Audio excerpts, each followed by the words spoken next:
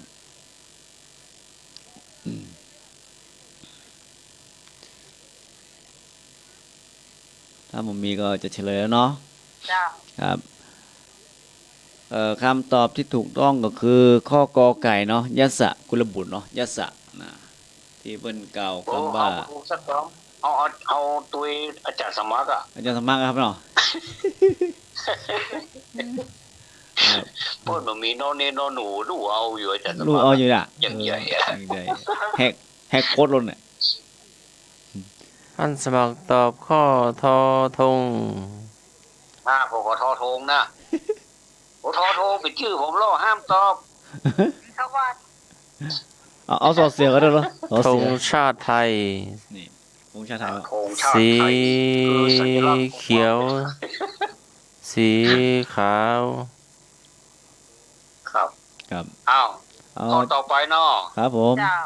สามเณรวันนี้เนี่ยมันเล่นได้ถามแล้วเหรอเนาะเอาสามเณรก็ลูกเอาท่านสมัครอะไรเหรอสมัครอ่ะท่านสมัครยังไม่ได้ถามครับผมท่านจะสมัครจะถามละครับทอทงทหารอยู่59เลยครับผมครับได้ถามละพระสารีบุตรนิพพานพระสารีบุตรเป็นอัครสาวกเบื้องขวาเป็นกำลังในการเผยแผ่พระพุทธศาสนาพระพุทธองค์ทรงสรรเสริญพระสารีบุตรว่าเป็นพระธรรมเสนาบดีหลังจากออกพรรษาที่44ขณะที่พระพุทธองค์ประทับจำพรรษาที่วัดที่พระเชตวันวิหารวันหนึ่งพระสารีบุตรเข้าไปทำวัดถวายพระพุทธองค์แล้วเข้าไปพักกลางวันจากออกสมาธิแล้วคิดว่า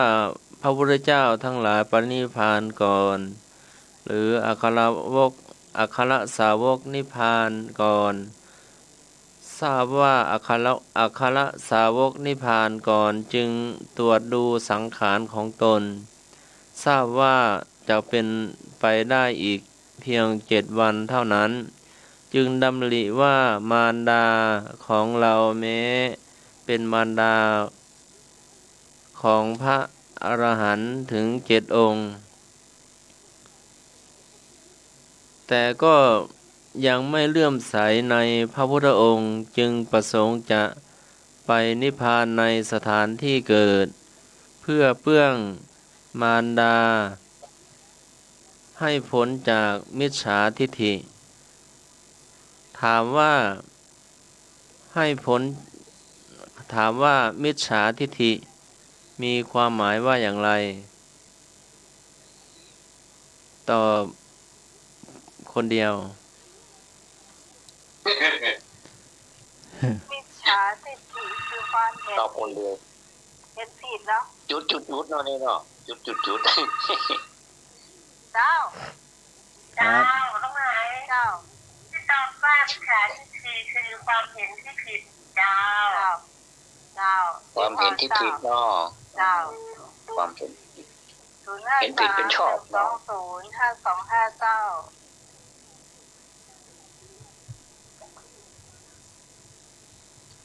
053226058 0538104006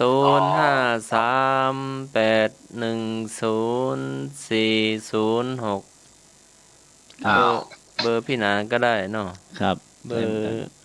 ทบทวนเนาะ0918568410ครับ0918568410ครับพี่ไหมการเขียนผิดเป็นข้อเจ้าการเขียนผิดเนาะน้องต้นไฟและเจ้าสวัสดีค่ะ เจ้าการเขียนผิดเหมือนกัน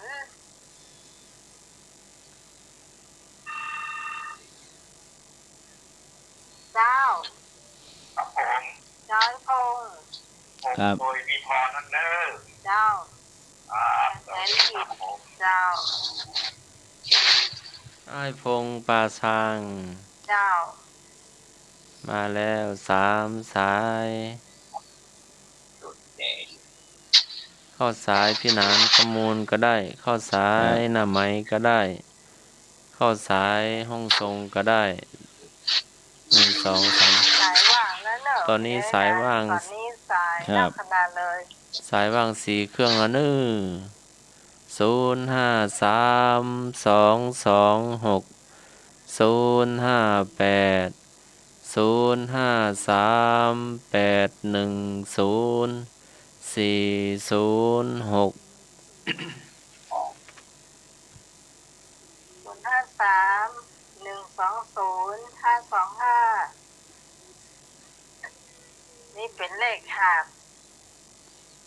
525เอาใส่มาแล้วค มิจ รับ ฉาทิฏฐิเนาะมีความหมายว่าจะได้รับสายก่อนเนอะสวัสดีเจ้าครับ พี่ขอนะเจ้า เจ้า แม่หยังแม่ แม่ ไม่ ส ส ม มเจ้า แม่โสม ไม่สมชูไม่ขาดเจ้า แม่ แม่โสมมาแล้วเจริญพรเนอะ ครับ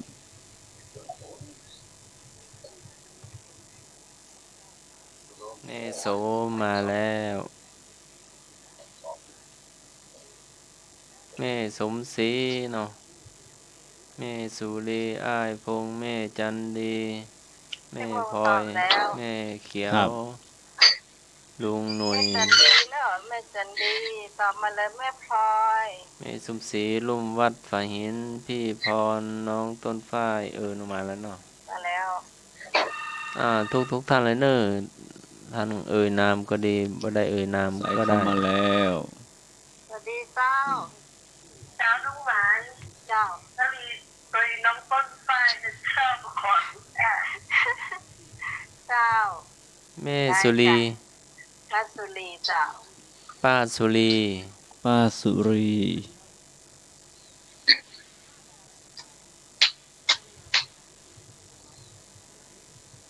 การเขียนผิดนะเจ้า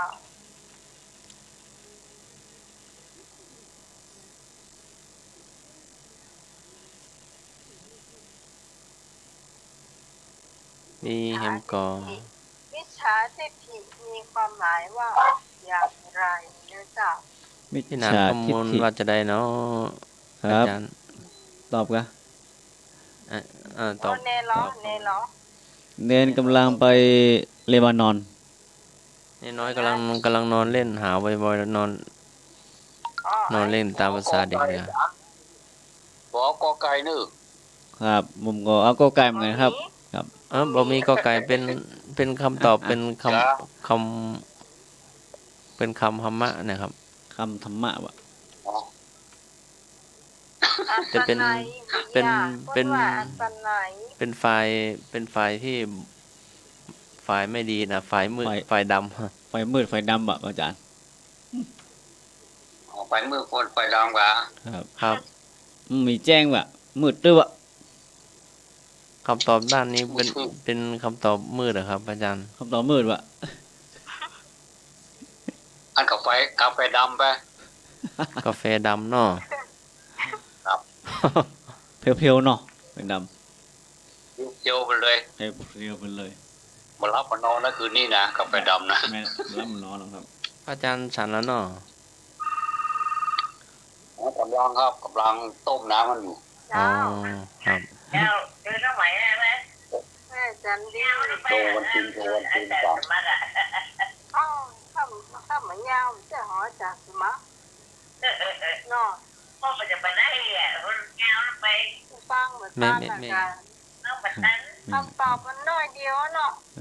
ตอบมันสั้นแต่ก็มันยาว โจทย์มันยาวเนาะ ฟัง คำตอบ ยาว สั้น ถ้าฟังเหมือนตอนแม่กับตัวน้องดีแล้ว ก็มีหลากหลายเนาะพระอาจารย์ทวัฒน์เนาะ พิษเลย มี ครับมีหลากหลายครับ มีหลากหลายจะได้ ยาว หลายมุมหลาย ถ้าแม่จันดีนะก็ นั่นละมีหลายมุม ครับ แต่ถ้าข้อมูลถูกนะอาจารย์ข้อมูลถูกเลยไม่มัดเมามัด ตะกี้แม่หยัง ใส่ข้าวนะค ทำ รับ ไม แป๊บหนึง จันดี แม่จันดีเนาะ ใส่ข้าว มี ครับ ครับ ชื่อนิวานะครับ ครับผมไอ้หนุ่ยเนาะ โอ้โหเอฟซีนักเลย ทิศถีเนาะครับผมครับ เอฟซีนักเนอะมาดิ๊กๆก็ ว่าจะกินเนาะ โอ้โทรมาใหม่เนึงพอดีรอสายพี่หนุ่ยเข้ามาสายพี่นานขมูลเนาะ อ๋อครับ รับพร้อมสี่สายนี่ ขายหน่วยอ่ะ ตะกี้ไอ้หนุ่ยตอบว่าจะได้พี่นานตะกี้ มันมี ตุยเนาะ เสียงด้วยกะไอ้ ตัวเนาะตัวกันครับอาจารย์ ตะกี้เสียง เป็นกันค้า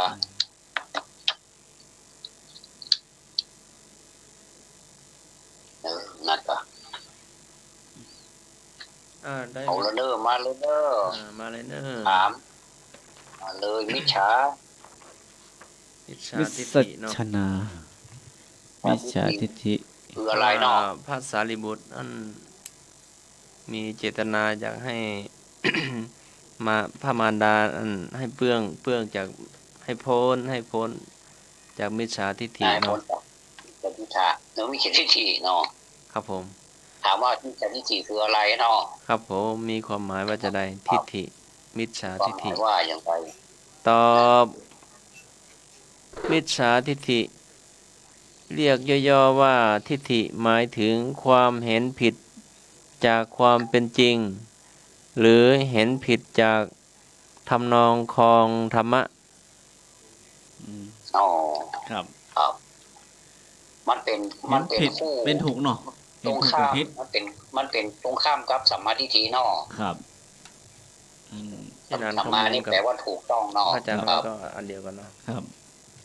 อันถูก ต่อไป เป็นพิษ เป็นเนนน้อย นี่น่าไปเลบานอนนะไม่ได้หู มาเลยเนาะ มาแล้วก็ใกล้ๆๆมานะ ชน เอาดี ชา เด้อ ติ ดีเด้อ ใด จะโพ่นนั้นนี่อยู่ผู้อยู่ ใกล้ ชนชาติใดอาศัยอยู่ในชมพูทวีปมาก่อนข้อกอเงาะป่าก็ขอมายาข้อคอ ๆ วิลักขะข้องอลิยกะ ทบทวน ชนชาติใดอาศัยอยู่ในชมพูทวีปมาก่อนข้อกอเงาะป่าข้อขอมายาข้อคอมิลักขะข้องอลิยกะ เอาละระวัง เอาเข้ามาเลยเนอะ ครับงองูเราจะเอาข้อ พุทธ ไหน ประวั ดี ติชันติ พุทธประวัติชั้นตรี ระดับ ระดับประถมศึกษา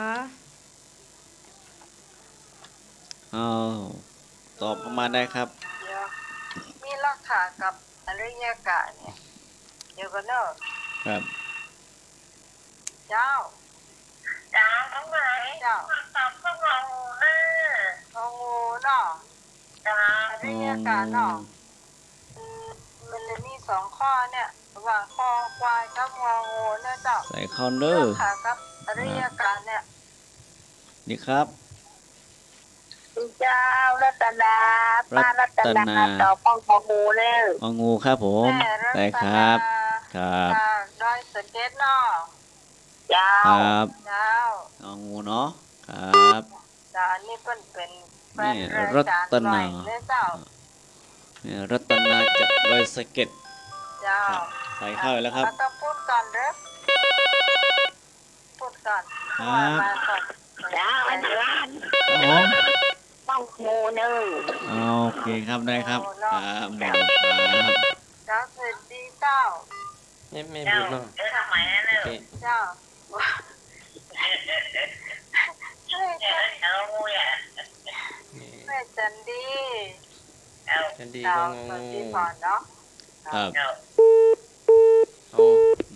สายตะกี้โทรใหม่เนอะ พอดีสายหน้าหมายอยู่ในแม่จันดีเยอะเนาะแต่พี่พรนี่งองูหรือว่าก องงูเจ้าง องูเนาะ สวัสดีเจ้า ดีครับ เอาไอ้พงเอาของของงูเนอร์ ไอ้ผงก็งองู อืม เจ้าไหนว่าแล้วเนอะผู้ฟัง ไอ้ เข้า ผง มาง อ ได้เล งู ย อริยกะเนาะงอ เจ้า งูอ สวัส ริ ดี ยกะ เจ้า น้องไม้ปริศตอบข้อคอควายเจ้า คอควาย จะมีคอควายก็มงองูเนี่ยจึงถูกข้อจะข้อจะลดอย่าง ก็ควายนี่แม่หยัง ทัศลี ปลาสุรี สวัสดีเจ้า ปัสรี แม่ก็ตอบก็งองูด้วยเจ้า แม่หยังแม่ แม่สูงเจ้า แม่สม เจ้า แม่สม งองูเด้อ เจ้า ครับ เจ้าแม่ น้องต้นไฟ อันนี้น้องต้นฝ้ายเนาะ เจ้า ต้นฝ้ายน้องต้นฝ้ายเอาหยัง จะตอบคอควายถ้ามันมาถูกเจ้างองูโอ้นั่นเจ้าคอควายก่อน ถ้ามาถูกกับเจ้างองูอ่ะเป็นนะ โอ้อย่างอันน่ะอย่างอันน่ะ คิด ถ้า ว่า ถ้าข้อตัวจานไม่ให้เอาตัวจานเนาะ อืม เขาถ่ายนี่ก็โอ้ยเนอะ แม่งเห็นบ่ครับ ไอ้บาดอกแดง ไอ้บาดดอ มี ก รา แด คาง เนาะเจ้า ไอ้บาดดอกแดงตอบหยัง เจ้าไอ้บาดอกแดงเจ้า ตอบข้อหยัง คอควายเจ้า สาย มี เข้ามา หนึ่ง ครับผม ครับ ครับผม ครับ ลุงหนุยคอ ครับผม ควาย ออกไป เจ้า คอควายเนาะ ครับ เจ้า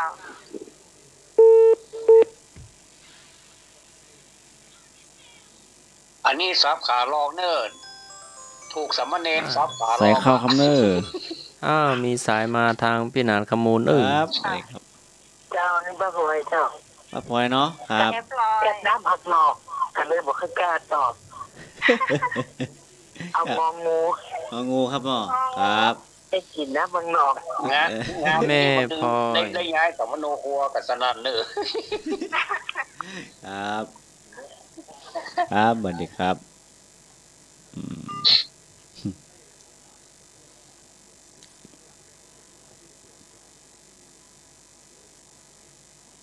มันชมพูทวีปมันก็จะมีอ่ะ ก็มีราคากับอริยการนะกะเอาสองข้อนี้กันแล้วกันว่าเอาดวนกันนะสองข้อเนี่ย เจ้า มีส ครั อบ ง ตอบ สน งองู เผ่า ได้ก่อน ฮะ งองูครับ วันนี้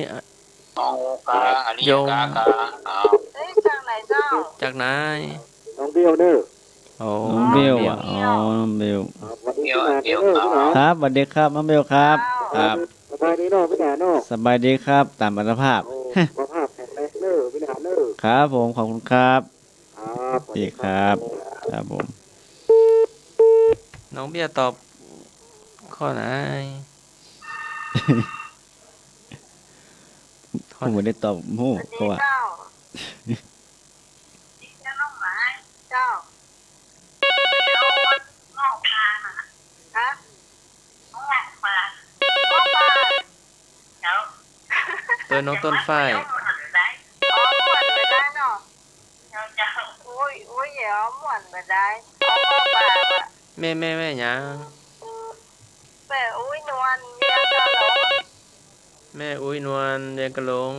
ตอบข้อไหน เมียปลาเป้า ตอบข้อไหน ง้อปลา ครับผม ครับ กับงองูครับพี่หนาน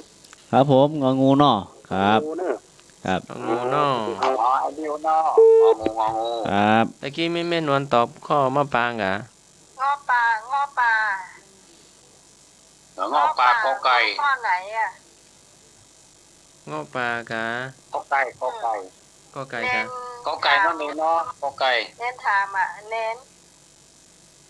งอปลาเนาะ งอปลากอไก่เนาะ อ่าเตรียมเฉลยเนาะเตรียมเฉลยเงาะปลานี่ข้อกอไก่ครับอาจารย์ อ๋อเจ้า แม่นละครับ ทบทวนก็ ครับ เงาะป่าเนาะ ชนชาติใดอาศัยอยู่ในชมพูทวีปมาก่อนข้อกองอปลาก็ขอมายาข้อคอมิลักขะข้องอ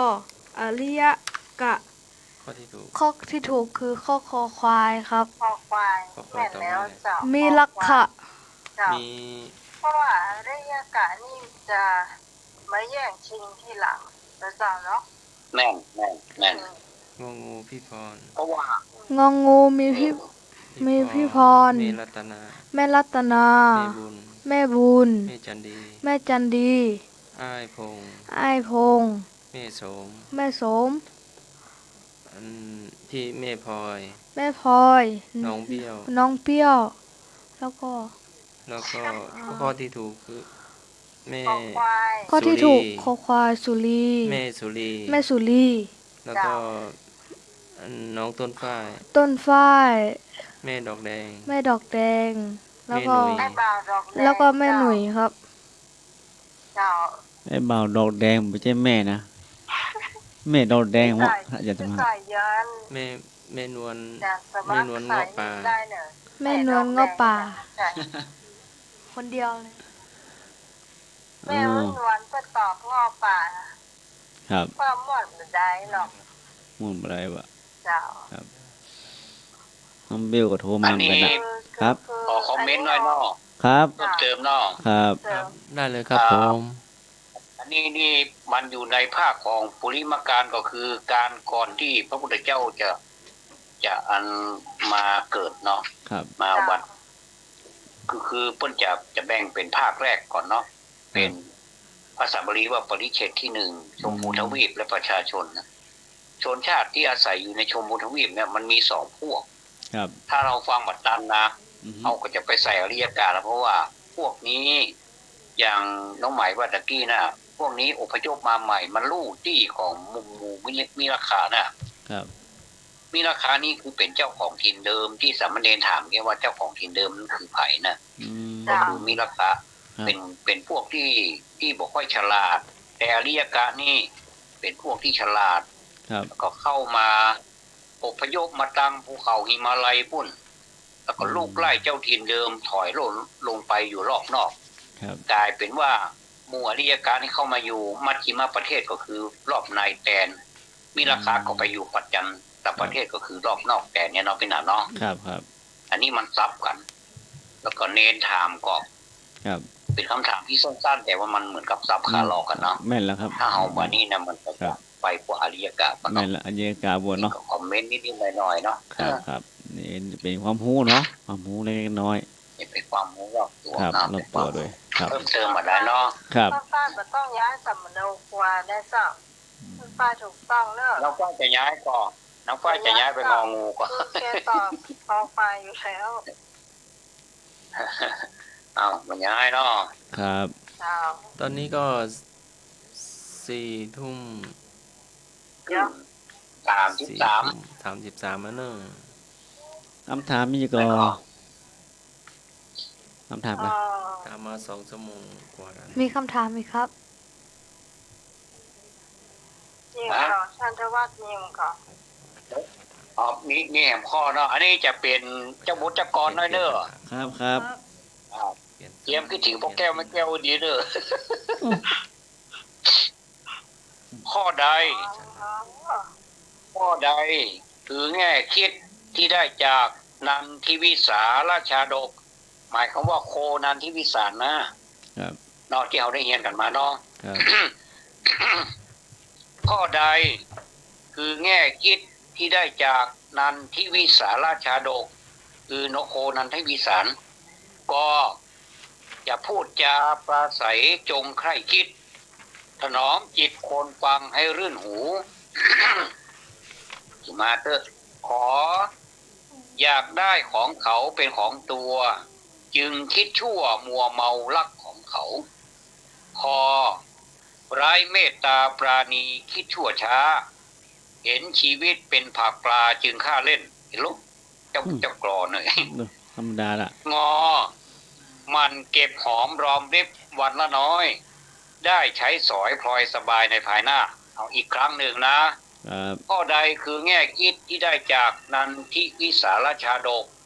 ก็จะพูดจาปราศัยจงใคร่คิดถนอมจิตคนฟังให้รื่นหูขออยากได้ของเขาเป็นของตัวจึงคิดชั่วมัวเมารักของเขาขอร้ายเมตตาปราณีคิดชั่วช้าเห็นชีวิตเป็นผักปลาจึงฆ่าเล่นแล้วก็งอมันเก็บหอมรอมริบวันละน้อยได้ใช้สอยพลอยสบายในภายหน้าเอาเจิญ พี่พรตอบมาแล้วโคไก่เจ้าพี่พร พี่พ ตอบ รมาแล้วอ้าวมีสายมาทางพี่หนาขมูลครับ ปล่อยค ส รับ วัสดีเจ้า ครับผม เราก็ไก่ เจ้า ข้าวไก่น้ำไหมเนอร์ เจ้า อันนี้ไหนขอ ไม่ปูเจ้าเนาะ อันนี้ไผ่ที่สมัยไผ่ แกสลักเนาะ ปล่อยครับครับครับขอไก่เนาะครับครับผม ครับตอบงองูเนอะ งองู เจ้าไหน น้องเบี้ยว ครับผม น้องเบี้ยวงองูเด้อ อ้าวได้เลย สายมาทางเพชรนะ ชา เจ้า ดิปไตย สายมาทางน้ำไหมเด้อ เจ้าสวัสดีเจ้า หมายผลิตกับพวกกอไก่หนึ่งเจ้า ท่านสุรีบอนสร้างกอไก่นะเจ้า เจ้า อ้าวก็ไก่ 053-120-525 เนี่ยเจ้าสวัสดีเจ้า ครับผม ไอ้พงษ์ บอกข้อไก่ครับ กอไก่เนาะ ก็ไก่เนาะอ้าวเจริญพรอนุโมทนามาเข้ามาเลยสายว่างแล้วเจ้า2-3 สายว่างหมดเลยนะต้องพูดก่อนเจ้าต้องพูดดังก่อนว่าเดี๋ยว ครับสวัสดีครับ ครับผม ครับผม ขอไก่ก็ครับ ขอไก่งก ไก่ ค ก รั งย บ ก ไอ้ ครับ ห ผ นุ่ ม ยเนา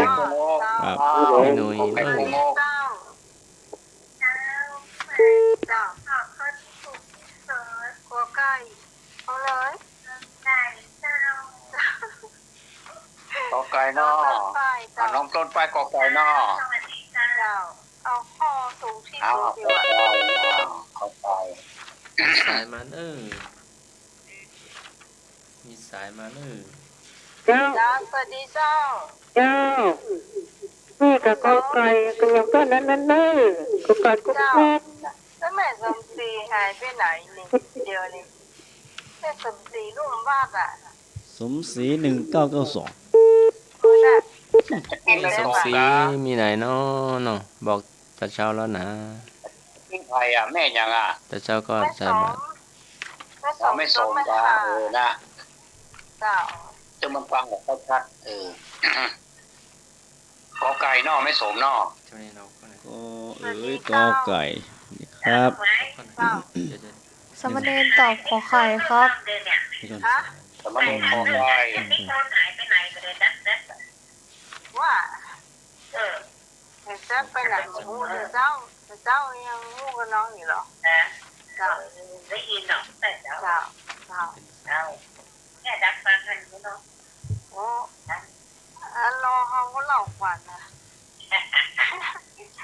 รอหลอกฝันเจ้า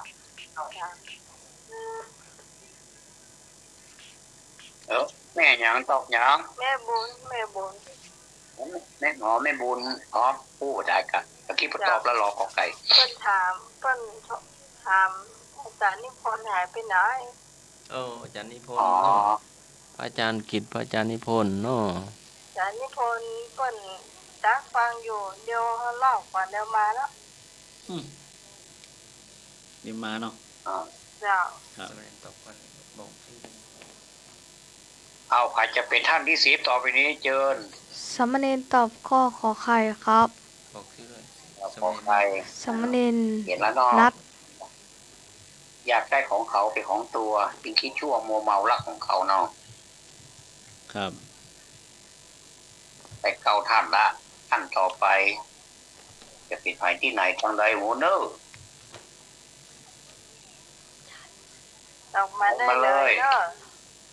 ว่างแล้วเนาะว่างแล้วเนาะ ว่าง ท่านสมัครโดยสมณเณรนัดนื่อข้อขอไข่ ครับผมขอไข่ ข้อไข่นี่ว่าจะไหน ขอไข่ พี่นานขมูลตอบว่าไง กอไก่ พี่นานขมูลกอไก่ก็งกนะ อ๋อครับ ท่านสมัครเอา กระเจ้าคุณผู้ฟังที่จะตอบโทรเข้ามาได้เลยในเจ้า053 120 5259เจ้า053 226 058 053 810 406เจ้าตามหมายเลขด้วยกันนะคุณผู้ฟังเจ้า อืม อะไรบอ ครับ อาจารย์เฉลยเนาะ ครับ ครับผม อ้าวมีผู้ตอบต่อไปนี้ ครับ กอไก่มีพี่พร ถ้ามันมีจุ้ยประท้วงด้วยเนอะจุ้ยท้วงมาตัวไปเจ๊ประท้วงมาตัวมีพี่พรมีแม่บุญมีพี่สุรีก่อสร้างมีไอ้พงษ์ก่อสร้างมีไอ้นุ้ยมีน้องต้นฝ้ายมีแม่สมมีพี่หนักประมูลนอก ครับ กอไก่ขอไข่นี่มีสามเณรแล้วก็มีอาจารย์สมัครเนาะก็เรื่องโคนันที่วิสานี้เป็นเรื่องของงัวสองตัวเนาะที่บรรทุกเกวียนของเศรษฐีอะเนาะ ครับ เพื่อรับคำท้าแห่งคนนึงว่าจะลากไปได้เขาอยากแล้วก็เศรษฐีนี่เจ้าของงัวกู้เนี่ยก็บอกว่ากู้ก็ดีครับเปิ้นก็เลยมาลากไปเลยแพ้พนันไปเลยเนาะเอาพินาศเนาะ แม่นเลยครับแม่น แพ้พนันไปเลยก็เลยเสียงแหมกู้ ครับ กู้อันต่อสู้นะพอแหมกำนึงต่อสู้แหมกันครั้งนึงนะเอาแหมเนี่ยตอนนี้อู้ดีก็เลยลากไปก็เลยได้ของมาคืนได้กำไรแห่งเดือนเนาะ แม่นแม่น อันนี้จะเข้าลักษณะ จะพูดจาปราศัยจงใคร่คิด ครับ ถนอมจิตคนฟังให้รื่นหูเนี่ยกอไก่เนี่ยถูกต้องเนาะ ครับ ส่วนข้อขอไข่นี่ อันนี้อธินาทานชัดๆนี่ ครับอธินานเนาะ อยากได้ของเขาเป็นของตัวน่ะจึงคิดชั่ว รัก มัวเมารักของเขา ที่รักเนาะ เน้นลูกพี่เป็นลูกน้องเอาสิกันป้ากันตุ๊ก หน้ากับ ครับ เจ้า ปลากับลอกของเปิ้ลเลย จะย้ายสมโนครัวนี่ก็ยังตันอยู่เด้อ ตั้นอยู่กะ ทำสมัครเนอะวันนี้3ต่อกันเนอะ วันนี้3 เก็ ต บ อน ค่าธร เนาะ รมเนียมนะ ครั เอา บ จบแค่นี้เนาะ ครับผม ขอบคุณมากเนอะเจริญพร สาธุครับนมัสการครับ ต่อไปจะเป็นการทำอาหารเนอะ ชมกับข้าว ครับก็ท การทำอาหาร กับข้าวเนี่ยกินเนอะ ไอ้มาก่อนขอเจอได้เจ้าข้าวสายไหนก็ได้เจ้ามาทางเพละ ำของกินเนี่ยเนี่ยว่าจะกินเนาะวันนี้ เจ้า โซ ทำหมาให้ เจ้า เอา เจ้าแม่บุญ แต่ มาก่อน แต่อยากกินก่อน เจ้า แค่ตำน้ำพริกเฮ็ดเนอะ ครับ แม่แจงเจ้า เฮ็ดเฟือง เฮ็ดเฟือง เฮ็ดเฟืองบาน ครั โอ้ บ ยกูกดเปลืองมาได้กินมื้อแล้วก้อย ไปซื้อมาตำน้ำพ ขอ ริก สักถ้วยเด้อโอ้ยมันได้ยากนะกะ เจ้าเจ้านี่ ก้อนเนี้ยมาตาได้ยากขอแล้วอ่ะ ให้ ก้อนหนึ่งใจเนี่ย ใช่อันกลัวคนลูกอ่ะนี่มันตันเพิ่น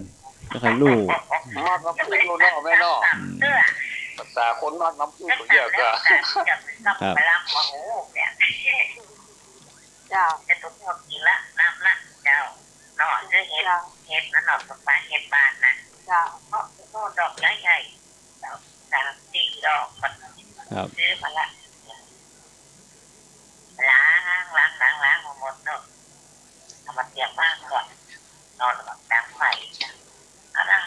เอาปีไฟถ่านนะเอาอันพวกหางตั้งอันตะแกรงอ่ะ เจ้า เอาหนักไหนน่ะไหนพวกหางก็ได้เนาะ เจ้า เขาบอกราคาปิ้งนั่นน่ะแต่มันก็หอมปิ้งกันแต่ปิ้งทานมันจะหอมมันต้องเอาปิ้งแต่ปิ้งอ่ะเจ้าก็ปิ้งปิ้งเนาะ เจ้า หนุกก็ได้ปิ้งแด่ก็ได้แด่ไม่เจใหญ่ๆน่ะแด่เลยไก่นะเนาะถ้ามาเผ็ดก็ใส่หลายเม็ดหน่อยถ้ามาเผ็ดก็ใส่น้อยเจ้า เจ้า ก็หอมบัวก็มกเนี่ยหอมเตรียมก็มกเนี่ยเนาะ เจ้า มกมันดูมันอ่ะเตรียมมาแล้วก็เอาเห็ดมาปิ้งอย่างหอมปิ้งหน้าปิ้งหลังให้แห้งๆหน่อยเจ้ามกน้ำมกหอมแล้วเนาะเนี่ยก็เอาคกมาตำหอมตำพริกพวกเตรียมตำพริกแล้วก็เอาเกลือใส่หน่อยพวกเป็นตำพริกใส่หาหน้าใส่เกลือเนาะเจ้าเกลือใส่หน่อยตำมันแหลมแล้วก็เอาน่ะเอาเห็ดไปตำเลยเห็ดตำนะแล้วมันแหลวมาเป็นต้อยแหลวนักเลิกมันเป็นตีนได้เอานั่นเอากินง่ายเนาะ ครับ แล้วก็ปรุงล่ะปรุงใส่ชูรสกาใส่รสดีหน่อยหมักใส่รสก็ใส่รสเจ้าแล้วก็คนนะฮะไอ้พวกมันอ่ะซอยต้นหอมพอกใส่ด้วยฮะคนแล้วกันกินไปกินจับเนื้อจางอย่างเดิมเอาคนเดียวฝักไข่ฝักมานอกเจ้าปัดประมาณใส่ถ้วยไว้เนาะ ครับ เจ้า ต้นหอมฟอกอ่อยหน้ามันเนี่ยเจ้าแล้วกลับมันก็เอาที่มันเปิดกับว่ากระถิ่นเนาะเอากระถิ่นก็ได้ ครับ เจ้ามะเขือก็ได้ เกลือพ่อยนี่นะ มะเขือพลอยนะเขือติดแกงเขือเจ้าพญาน่ะ เจ้า เจ้าแล้วก็อันอย่างไรวะกระแปง เจ้า ตัวปูกระลังกระถั่วฟักยาวกระลำที่บ้านห้องไหนเนี่ยเขาได้หมดอ่ะคะคุณนะ มี เจ้า มีเกลือเจ้า ทำได้หมดต้องไปซื้อไหนเจ้ามีหมดอ่ะบ้านห้องไหนอ่ะ เจ้า มาแจ้งก็จับก็ได้ เซเว่นเนี่ย เจ้าที่เวทอย่างนี้หมดเดี๋ยววันหลังบ้านเราเอาอย่างนั้นได้หมดหรอก เจ้าที่ก็มีหั่น ที่ก็มีเยอะ สปาสเปดมีหั่นหมดละ ทั่วก็มีประกาศก็มี แม่นเจ้า จะปั้นเราอย่างไรหมดเจ้า ครับ เข้าโอนท้อนเด้อ วันหนึ่งเนาะ ถ้า โอ้ แต่ว่า เหมาะ จะขอแหละ ขอจ้ะ แต่ว่า ฮะ จะขอยัง ได้ยินเด้อก ำลังจะดื่มโอนตีนอยู่นี่ โอ้จะกินโนตินมั้ง พอกินน้ำพริกเนี่ย โอ้แต่ เดี๋ยวกะมันหูตัวกันกะแม่มันจะกินน้ำพี่ต้องกินของหวานกันกะ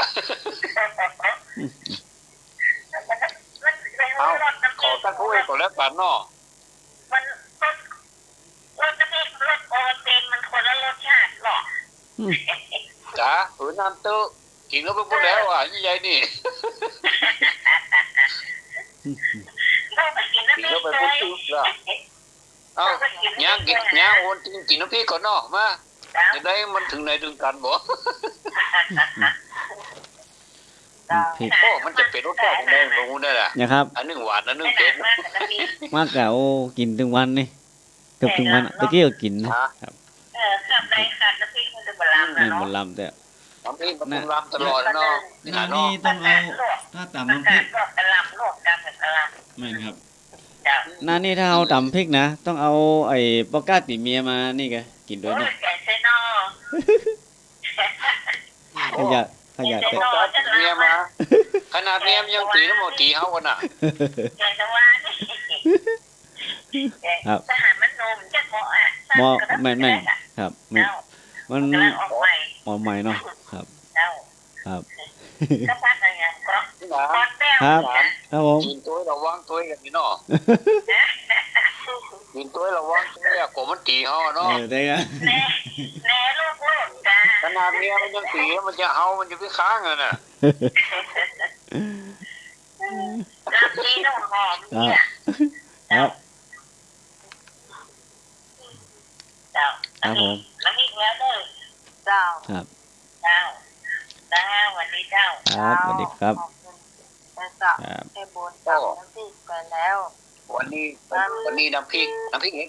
ให้เฟือง พี่เคส เฟืองอะแกเนาะ ครับ มาไม่นอนเจ้าไม่นอน พริกเผ็ ไม่ ด นอนฟังอยู่ก็โทรมาได้เลยนะเจ้า นี่มัน ตาม มีพัก สาย พักนักนะพักออกเนาะดอกต้านนี่ได้เริ่มแล้วเนาะ ทางใดก่อน ต้านเริ่ม ก็ได้นะเจ้าไม่นอน นี่ดอกต้านหมดแล้วก็หาเนาะน่าจะมีแล้วเนาะน่าจะหมดแล้ว เสียง ต้า ช่วงนี้ ต้ มี า แล้วกัน นี่จะได้เจ้า ที่มันเป็นพวงอ่ะ ที่ขมๆอ่ะหวานๆอ่ะ นั่นผมล่ำหวาน มันบ่จะมันมีหลายพันธุ์นะพันธุ์ที่มันหวานก็มีว่ะมันบางหมูนะแต่อันนี้กิน การสมัครโทรเบอร์บ้าน81040เข้ามาฟรีปะเดี๋ยวพี่จะต้องใช้มือถือโทรหาพี่พร ดอกต้านช่วงนี้ผักไม้ไส้เขือ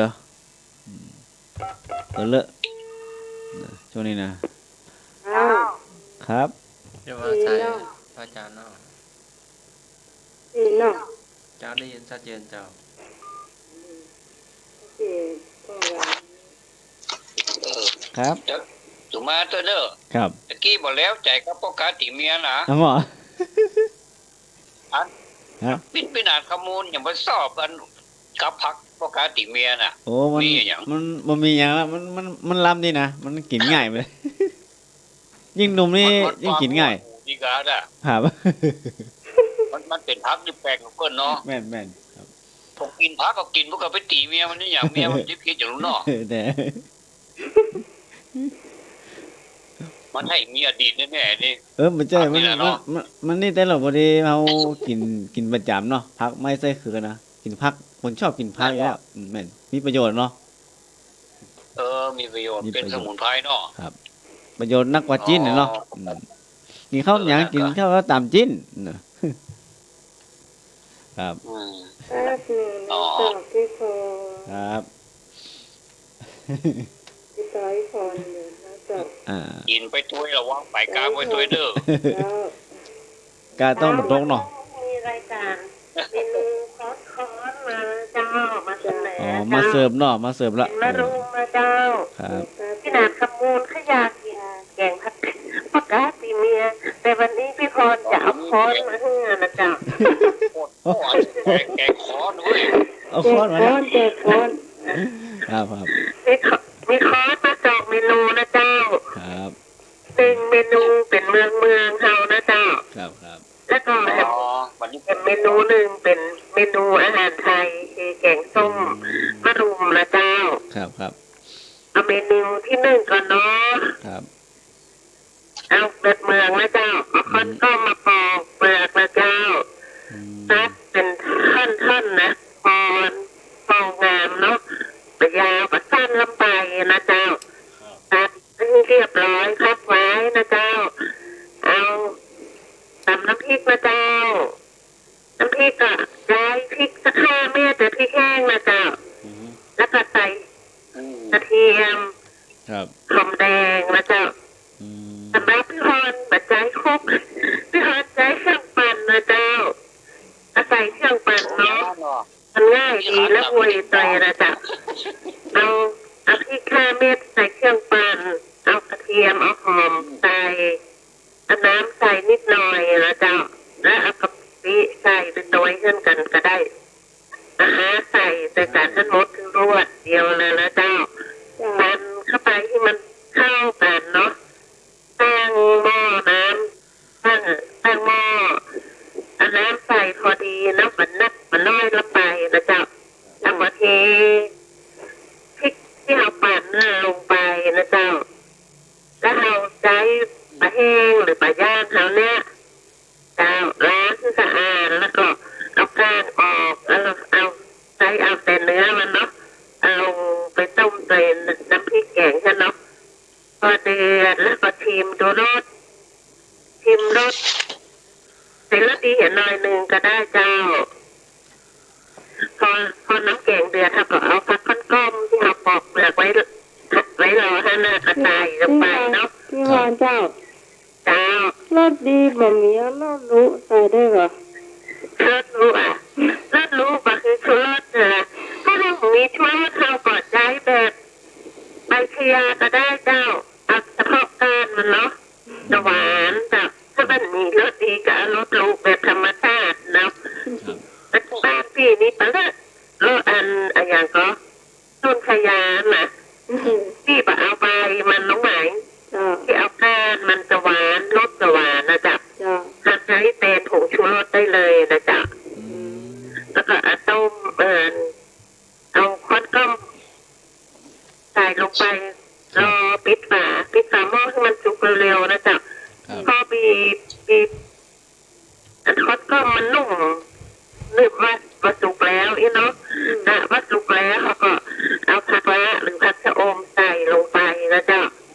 ใส่ลงไปแล้วผมเสียส้มสักเล็กสักลูก2 ลูกมาจากพา4จ้ะ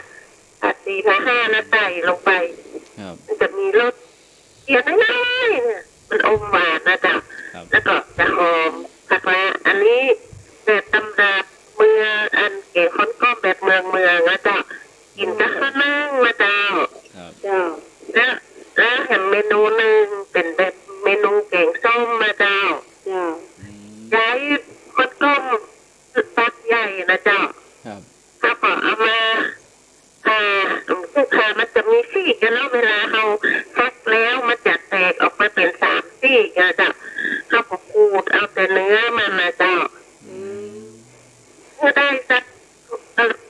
ถ้วยใหญ่ๆนี่นะจ๊ะแล้วก็ขูดแล้วเขาก็พักไว้ก่อนเนาะแล้วมาเตรียมน้ำพริกกระเจ้าน้ำพริกก็ใช้พริกสัก5 ถึง 7 เม็ดนะจ๊ะประมาณนั้นนะจ๊ะแล้วก็ใส่หอมแดงใส่กระเทียมแล้วก็เอากระชายใส่สัก2-3 แง่งเนื้อจ๊ะใส่แล้วก็ปั่นลงไปเนาะปั่นละเอียดแล้วก็ใส่กะปิสักหน่อยหนึ่งนะเจ้าใส่กะปิลงไปแล้วก็เดี๋ยวก็ตั้งหม้อเดี๋ยวป่าจะใส่นี่ค่ะใช้ผสมน้ำพริกนี่ใช้ป่านินก็ได้เนาะเอาย่างไฟพอมันสุกมันหอมแล้วก็แกะเนื้อเอา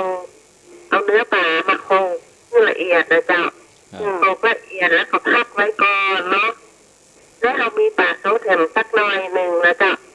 สักตัวหนึ่งก็ได้จ้ะเอามาหั่นเป็นชิ้นแล้วก็ทอดพอมันพอหนังมันเละอะจ้ะพอหนังมันสุกเนาะหนังมันสุกแล้วก็เอาขึ้นจากหม้อน้ำมันเนาะและพิธีทำก็เอาก็ตั้งหม้อน้ำมันหม้อน้ำมันแล้วก็มาตั้งหม้อใส่น้ำลงไปแล้วก็เอาพริกแกงเนี่ยใส่ลงไปพอเดือดเราก็เอาเนื้อปลาที่เราโขลกไปแล้วลงไปผสมกับน้ำพริกกระเจ้าผสมลงน้ำพริกแล้วเราก็ถ้ามันเดือดเสร็จแล้วเราก็เอาเนื้อปลาที่เราทอดแล้วนะลงไปนะจ๊ะแล้วก็เอาเนื้อค้อนก้อมมานะที่เราขูดไปแล้วนั่นนะใส่ลงไปปิดฝาสักกำเดียวพอกะว่าเนื้อค้อนก้อมนี่นุ่มว่าสุกไปเนาะแล้วก็เติมน้ำตาลปี๊บสัก1 ช้อนโต๊ะจ้ะแล้วน้ำมะขามเปียกนะจ๊ะน้ำมะขามเปียกสักถ้าก็ชิมดูใส่ไปตัวแล้วก็ชิมไปตัวจ้ะพอรสชาติที่เราต้องการแล้วเขาก็ปิดไฟได้เลยนะจ๊ะอันนี้สำหรับนี่แกงส้มทำกินกับข้าวหุงร้อนๆนะจ๊ะจะลำมาจ๊ะเอาจะ2 จานให้อิ่มเนาะสำหรับนี่ใครจะเลือกเอาวิธีไหนก็ได้นะจ๊ะแต่ชอบถ้าเราเอาใส่เนื้อป่าเรามีกุ้งแม่น้ำตัวใหญ่ๆค่ะใส่กุ้งแต่ได้นะจ๊ะเก่งส้มนี่นะเก่งส้มนี่นะเป็นเราต้องใหม่ ลองให้แม่ทำขึ้นกินข้าวหน้าเจ้าหน้านี้คอนกอมตัดเนี่ยจ้ะให้หน่อยมาก กลมเนาะ พระอาจารย์เกศเชียงดาว ให้หน่อยมาก อันพระอาจารย์ทวัดอยู่ในสายเนอ แล้วความมากหน้าตาสิงคโปร์ลาดทางสิงคโปร์แล้วแต่เดี๋ยวจะไปอิสราเอลท่องเที่ยวไปเลยอิสราเอลไปเลบานอนแล้วก็ไปอาหรับสามประเทศนี้เนาะสุดยอดอ่ะหน่อยอ่ะ เยี่ยมไปเลยนะ เหมือนต้นน่ะ ไม่ละ ถ้าเก่งใครหมูมันทำหรือยังไงหน่อยอ่ะลองค่ะลองไปทำฮะล้อถ้าจะลำเนาะ ครับ นิสัยเก่งใครเก่งใครแล้วก็พี่เก่งส้มแล้วนะน้องหมายวันนี้พี่จะตบท้ายด้วยของหวานนะน้องหมายเจ้าวันนี้จะเป็นวุ้นกะทิเจ้า ให้ลำเนาะ วุ้นกะทินะจะลองทำเนาะอย่างตัวงาจะมีเตรียมที่เราจะเตรียมคือวุ้นถุง1 ซองนะเจ้าน้ำตาลทรายสักถ้วยครึ่งนะเจ้าถ้วยเดียวก็ได้จะทำพวกเอาหวานนักบะลามนะเจ้า ครับ แล้วก็กะทิสักครึ่งกิโลนะเจ้าวิธีทำก็ตวงน้ำก็ได้1 ถาดนะเจ้าใส่หม้อพักไว้ก่อนนะเจ้าตั้งไฟเลยจะได้จ้ะแล้วก็ตั้งไฟแล้วก็เดี๋ยวไปเอาใบเตยเจ้าบ้านพี่บินใบเตยนักเนาะใบเตยสัก5-6 ใบนี่นะล้างให้สะอาดเนาะแล้วพี่ก็จะหั่นฝอยเลยนะเจ้าหั่นใบเตยฝอยเอาไปใส่ในหม้อน้ำที่เราตวงไว้1 ถาดนั่นนะเปิดไฟให้มันเดือดก่อนแล้วก็ละลายผงวุ้นจะแบ่งไว้1 ช้อนชานะเจ้าแบ่งไว้สำหรับที่จะเอาผสมกับหัวกะทิน้ำที่เราเคี่ยวทีหลังนะเจ้าครั้งแรกนี่เราเอาผงวุ้นที่แบ่งออกไว้1 ช้อนชานี่แล้วก็ที่เหลือเรามาละลายน้ำน้องไหมเอาผงวุ้นละลายน้ำแล้วก็เทลงไปในหม้อเปลี่ยนจะใส่ใบเตยนั่นนะคนที่มันและผงวุ้นละลายเนาะคนมาละลายแล้วก็ใส่น้ำตาล1 ถ้วยนั่นนะคนที่มันละลายนะจ๊ะพอสักพักหนึ่งอะจ๊ะคนสักพักหนึ่งพอวุ้นละลายน้ำตาลละลายเสร็จแล้วเขาก็เอามาตวงใส่ถาดเนาะปิดไฟก่อนเอามากรองด้วยผ้าขาวบางเนาะจะมีกากคือกากน้ำตาลกากใบเตยกากหักเบาะทิ้งเนี่ยแต่1 ถาดที่เราจะเอาใส่ถาดประมาณครึ่งถาดนะน้องไหมที่เหลือเขาก็เทใส่กระมังไว้ก่อนเพื่อจะมีถาดหนึ่งก็ได้หรือว่าบางคนจะใช้พิมพ์แบบที่มันมีดอกนะเนาะพิมพ์เป็นรูปดอกและรูปนกได้อย่างนี้เอาไปใส่ท่านเนี่ยทำก็ได้หรือว่าจะใช้2 ถาดก็ได้คือเอาตวงน้ำไป1 ถาดเนาะแล้วเราจะใส่ครึ่งถาดก่อนนะจ๊ะพักไว้นะจ๊ะพักไว้แล้วเราก็เตรียมหม้อหนึ่งแล้วใส่หัวกะทิครึ่งกิโลลงไปนะจ๊ะแล้วก็ใส่เกลือสัก1 ช้อนชานะจ๊ะใส่เกลือป่นนะจ๊ะ1 ช้อนชาคนที่มันละเกลือละลายแล้วก็เอาคนใน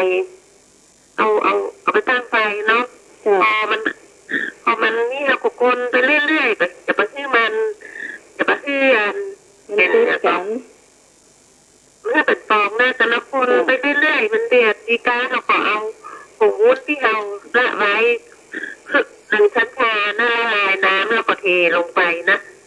แล้วก็คนให้มันให้หัววุ้นละลายสักพักนึงเขาก็ปิดไฟเนาะปิดไฟแล้วก็เอาหัวกะทินี่ไปเทลง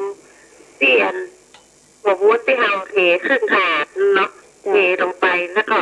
หัวกะทินี่จะผสมกับอันนี้แล้วมันจะลอยตัวขึ้นมาทันทีนะจ๊ะแม่นนะจ๊ะนี่น้องเกลือเนี่ย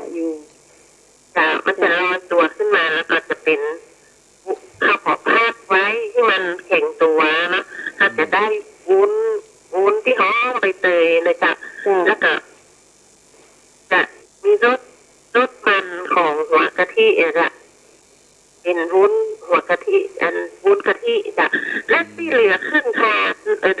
นั้นถ้ามีพิมพ์ที่เป็นรูปดอกกันนะครับเอาใส่ถาดถาดหนึ่งแล้วก็เอาหัวกะทินี่ลงไปผสมก็จะได้เป็น2 ถาดเลยนะเจ้าแล้วก็รอให้แข็งตัวประมาณสักครึ่งชั่วโมงก็แข็งตัวแล้วนะเจ้าแข็งตัวถ้าก็มาตัดเป็นสี่เหลี่ยมหรือว่าตัดแล้วแต่เขาชอบเนาะแล้วเอาพิมพ์ที่เป็นดอกไม้ที่เป็นพิมพ์กดลงไปมันก็จะมีเป็นรูปดอกไม้รูปอย่างออกมานะจ๊ะแล้วก็ไม้จิ้มกินอร่อยมากเลยจ้ะคุณนะจ๊ะอันนี้น้ำใหม่ก็ลองทำแล้วนะเจ้าถ้าอยู่ได้นะได้ไปไหนก็น้อยค่ะน้อยไม่กินบางทีได้กิน2-3 วันทัดกันนะจ้าเอาใส่ตู้เย็นไว้ก็ยังมีเลยใส่ตู้เย็นค่ะลำจ้าถ้าโหนี่จะกินใส่ตู้เย็นแล้วออกมากินน้ำลำน้องไหมจ้า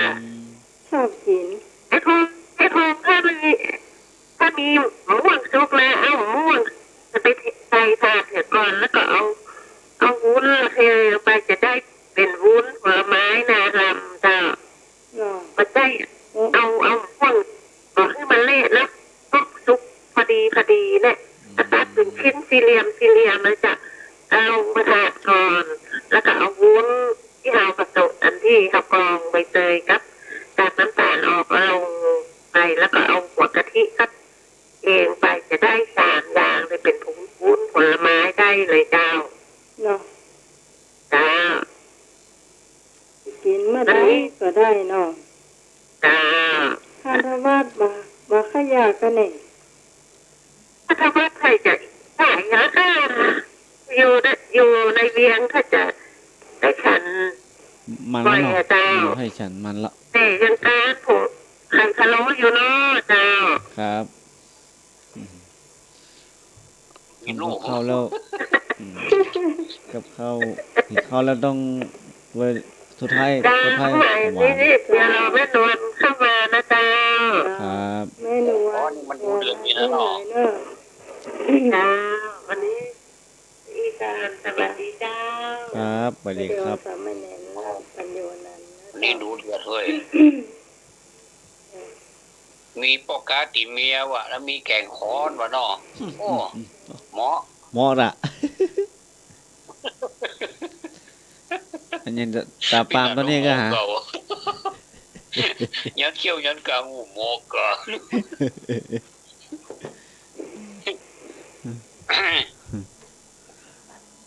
ไอ้หนุ่ยที่เข้ามาขอกินด้วยกันเนี่ยตอนนั้นเนาะเข้ามาเลยไอ้หนุ่ยไปไหนล่ะเดี๋ยวสกรรมจะเข้ามาแล้วเล่าขวัญเลยมะเล่าขวัญแล้วเดี๋ยวสกรรมมะโอ้เมนูล้วนแต่ช่วงนี้อันนั้นก็ออกแล้วฝนตกแต่ว่ามันซื้อแมงมันก็ออกเนาะแมงงูนอีนูนแมงมันนี่นะเขาได้กันเป็นโลพวกนี้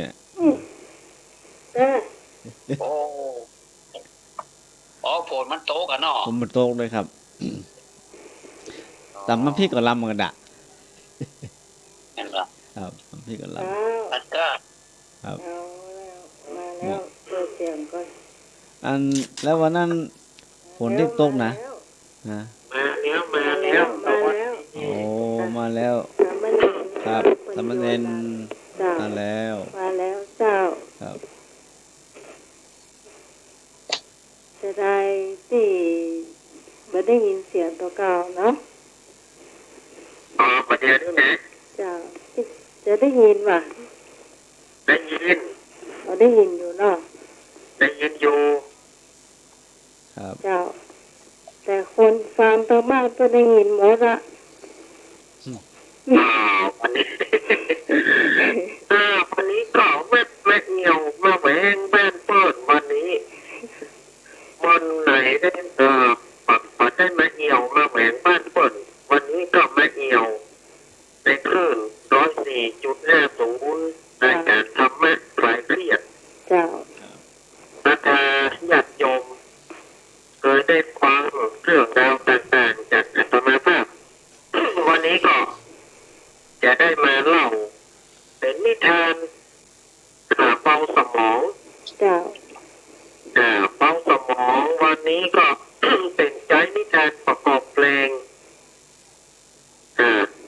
นิทานประกอบเพลงเรื่องหมาป่ากับลูกแกะนะวันนี้ค่ะหมาป่ากับลูกแกะอันนี้เรื่องของหมาป่ากับลูกแกะก็ญาติโยมก็คงจะได้ฟังพ่องว่าเคยได้เล่ามาพ่องเหมือนกันแต่ว่าทางร้อยจีนี่ยังไม่ได้เอามาเผยแพร่เตื้อเจ้าเพราะว่า104นี่ครับมาตั้งแต่เดือนมกราเนาะครับเจ้าแม่ครับมาตั้งแต่มกราคมเจ้าจนมาถึงปัจจุบันนี้โอ้เข้าเดือนที่3แล้วนี่จะได้ได้3 เดือนแล้วนี่ประเด็นนี้จะขึ้น4 เดือนแล้วจ้ะเนาะจะเข้า4 เดือนแล้วเนาะเจ้าโอ้โหตัวละยมปีเจ้าเอาละเพื่อบอกว่าเป็นการเสียเวลาความจริงมันเป็นเพลงเรื่องหมาป่ากับลูกแกะมันเป็นเพลงแต่ว่าอาตมาภาพได้นำเอามาเป็นนิทานแล้วก็ใช้เพลงประกอบอีกทีหนึ่งเอาละบอกว่าเป็นการเสียเวลาอาตมาก็จะได้เล่ากันเลย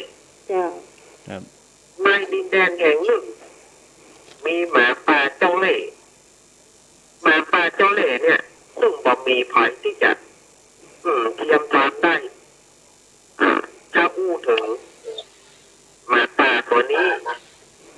จะหลอกทรัพย์ทั้งหลายไปกิน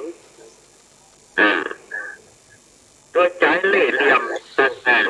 ๆมาวันนี้ก็เหมือนกันหมาป่าตัวนี้กับความท่าจะออกไปเพื่อจะไปหาเหยื่อเขาคือจอมหมาป่าผู้ยิ่งใหญ่วันนี้จะออกไปหาอาหารในอย่างนี้หาวันนี้จะไปทางทิศใดต้องหาที่มันอย่าก่อนเนาะนับนิ้วอย่าก่อนนับนิ้วไป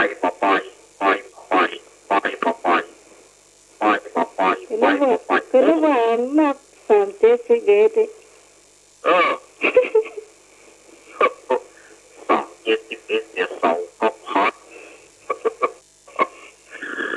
ตะตวงมาป้าเขามีอย่างนี้ด้วยกันจุดจะฟังก็เล่าไปแล้ว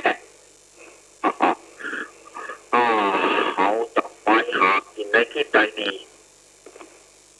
ทิศตะวันออกเปิดก็ว่ามาได้ทิศใต้เปิดก็ว่ามาไปทิศเหนือก็บอกว่ายังไม่ถึงเวลาไปทิศใดดีไปนี่ทิศตะวันตกนี่ดีกว่าเพื่อได้อันอย่างดีๆไปเพื่อจะได้อาหารดีๆพอก่อนที่จะออกเขาจะต้องหอน3 ครั้งแต่หมาป่ายุคใหม่จะต้องหอนแบบใหม่ๆตวงจะออกไปแล้วเด้อหมาป่าจะต้องหอนแบบหมาป่ายุคใหม่3 ครั้งเหมือนกับคนโง่3 ลา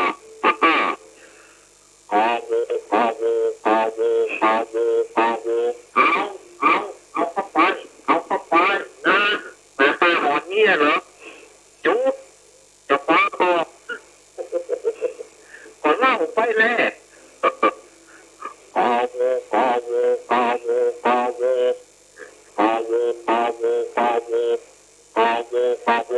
ออกไปแล้วเด้อตวงไปในที่นี้โอ้ยนั่นลูกแกะ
แกโว้ย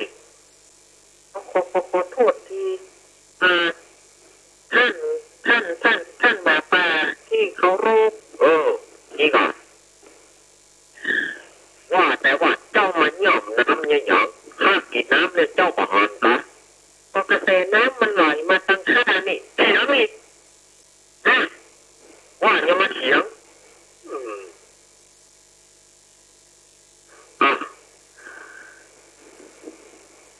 ก่อนในเมื่ออันนี้ข้าไม่ได้เถียงแต่ว่าข้าถามว่าเมื่อน้ำเนี่ยมันมากระแสน้ำมันมาตั้งข้าเพแต่ว่าท่านจะว่าน้ำอุ่นน่าจะได้อันเรื่องน้ำจะอุ่นนะมาว่ากันแต่ว่าปีก่อนนะเจ้ามาด่าข้าเจ้าจะว่าอะไรปีนั้นข้ายังมาเกิดเลยแล้วพอจะมาด่าข้าน่ะพอจะมาด่าท่านล่ะพ่อของเจ้าจะได้หรอพ่อเจ้าเคยด่าข้าไว้เมื่อ3 ปีก่อนก็เรื่องนี้จะไปงูได้จะได้ข้ายังบอกงูเด้อเมื่อเจ้าบอกงูเจ้าเป็นลูกเขาเมื่อเจ้าเป็นลูกเขาก็แสดงว่าสายเลือดจะต้องหูกันฉะนั้นพ่อเจ้าก็มาข้าก็ต้องยับเจ้ากิน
วันพุธก็ยังมีเจ้าเนาะ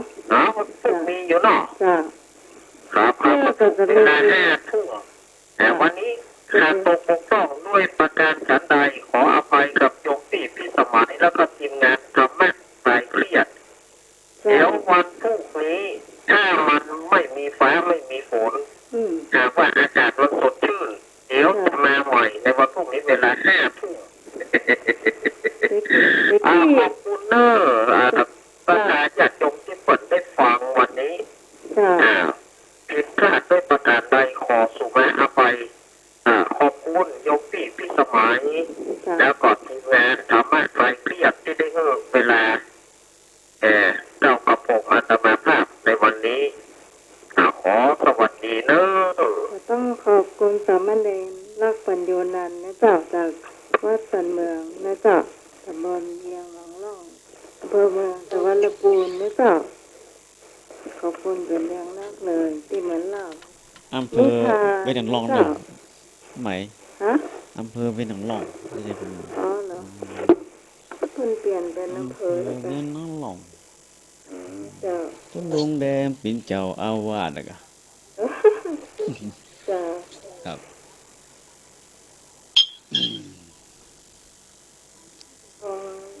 ธนวัฒน์มาไปแล้วค่ะท่านธนวัฒน์นะครับป้ายาย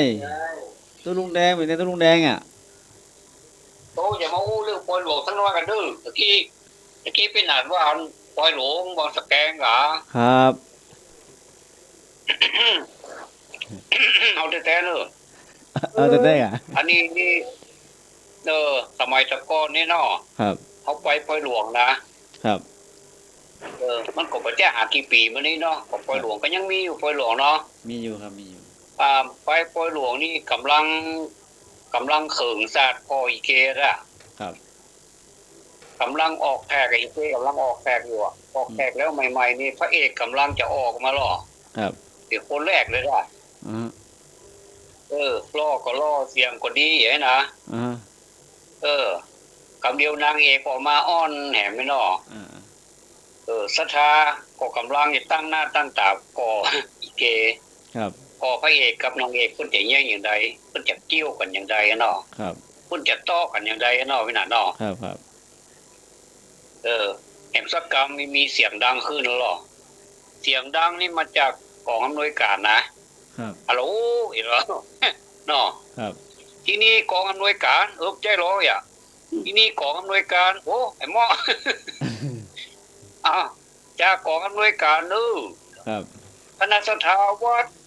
จุดโลดจะปีกแล้ววัดไฟหินโลดจะปีกนี่ประกาศเนาะทางวัดไฟหินโลดจะปีกแล้วปีกแล้วอย่าลองตายพอร้องรับตามื่นตาละตายพอแล้วว่าสถาวัดนั่นน่ะมันจะเกิดจากไหนน่ะกันละหม่นเนาะมันจะคือว่าลงมาดีนะกันเนาะพี่สมได้เดี๋ยวรอดเสร็จละไม่ห้านนะแม่น่ะอันเนี้ยกรรมที่คนบอกให้ได้ยินบอกให้ได้ฟังนะบอกให้อยากจะฟังนะครับรถจะปีกแล้วไอ้นากำลังเขิงซาดนั่งเกี้ยวปลาหมึกไปตัวเกี้ยวลูกยินไปตัวนั่นเนาะกำลังเข้าหน้ากำลังเข้าท่าเข้าทางนี่เนาะได้ที่จะดีอ่ะตีไอ้หูจะดีประกาศจากของรายการนี้ปีกันว่าโอ้คำตอบมันก็คือลมมาดีนะกัน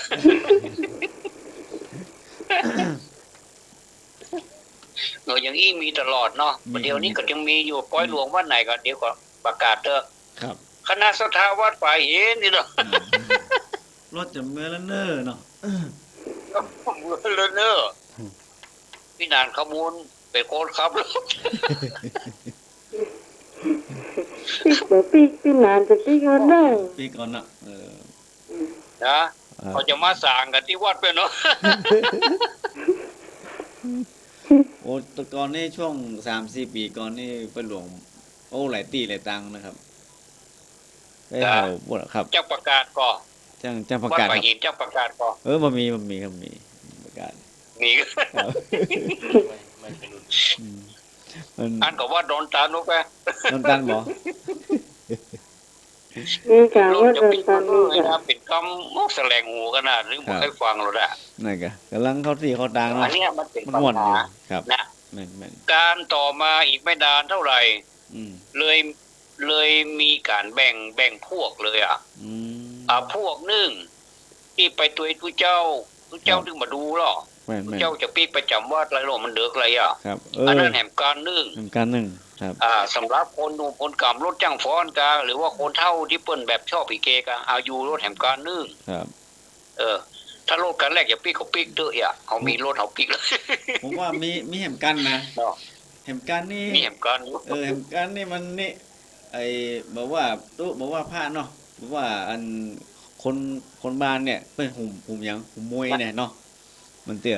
หูมวยอันนั้นแหมอันน่ะ แหมกันนี่เนี่ย อ้อแล้วก็ไปเล่นมวยที่เพิ่นเห็นนะโอ้ เบิ่นนี่เนาะ โอ้อย่างนี้นี่ปีกหยาบคนเดินเนาะ เป็นอย่างผมบอกดึกเอาจบว่าเนาะเมื่อยเลยครับ นั่นน่ะเอาเจ้าหมูว่านะ จมูก โอ้ทุกเจ้าก็ลำบากใจเหมือนกันเนอะ สอง เนาะ การนี่ก็แล้วแต่เนาะ ว่า อัน ยา นี้ ยไอ้หนุ่ยมีความหวังว่ายายก็ เดี๋ยว คอมเมนต์มาแล้ว คอมเมนต์มา คอมเมนต์มาเลยหนุ่ย ครับ ไปปล่อยหลวงอ่ะ จริงๆ เคยโดนห้องบังกอ พูดถึง รถจะปีกแล้วเด้ออย่า ไปซ้ำเลยว่าเนาะตัวซ้ำ บ่ค่อยม่วนหูตัวใดเนาะ ก็คือคนมันกำลังจะเมาอะเนาะ ครับ ก็ไปว่าไปก็บ่ได้จ้ะ แม่น นักแก่พ้อง นักแกมองเนาะ นักแก่พ้องนะ มองแต่กันเนาะมันแต่หันจังฟ้อนเนาะ สมมุติว่า โอ้แป๊บนึงครับใส่ข้าวครับ แก่ แป๊บนึงครับ ครับโทษครับเข้าไปได้สักเครื่องครับ อ๋อไม่ได้เหรอครับ เอ๊ะ บ้านละใบบ่ได้ ถ้าจะ ส เมื่ อ อย ง บ้าง สอ อ่ะ งหก058เหรอ 058ก็บ่มี22 426ก็บ่มี โอ้มันเมื่อยบ้างอ่ะไอ้หนุ่ย ครับ ครับ มา เดี๋ยว เดี๋ยว ขอปีกบ้านอะไรอ่ะ ทักไทยอ่ะ ครับ ครับอืม เดี๋ยวเป็นอย่างเดียว นะ ข้าว สั่ง สาร ไว้หน่อย ข้าวสารใหม่ก็ สั่งไว้ ได้ มันยังไม่ทันได้แต่เนาะ ลำวงได้ลำวงรอบเดียวอ่ะ เออ รอบอ่ะ ประการละอันไปเห็นซ้ำเนาะนะครับไปตัวเห็นซ้ำเนาะ ลำวงได้รอบเดียวโอ้รถวัดห้องปีบ้านล่ะ ที่บ้านละอันว่านี่อันนั้นคาถาวัดจุดๆก็ว่าไปเนาะ ครับ รถจะปิ้งเด้อ รถจะปีกแล้วเด้อย่าเนาะปีกแล้วว่ะโอ้แต่พอตุ้มตัว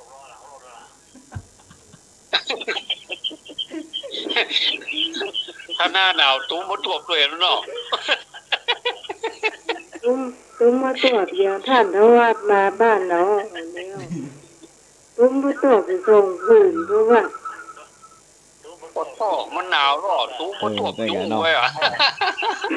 มันจะเสียหนาวใจโอ้ได้ความเว้ยไปในหน้าหนาวนี่ได้ความด่ะ เรียบแล้วเนาะ แมนหนาวมาเนาะตรงนั้นนี่ปิดหมดอ่ะหนาวเนาะ แม่นละ ทำลูกกันข้าราชการมาเหรอ ก็ลูกชายประการมาล่อ ไก่ ลูก ล่างเนาะ ชายประการบอกขึ้นมาทาง ห้วย ใต้ ข้าง เพี บ ย นมา เนาะ เนาะ โอ้ลุงลังเว้ย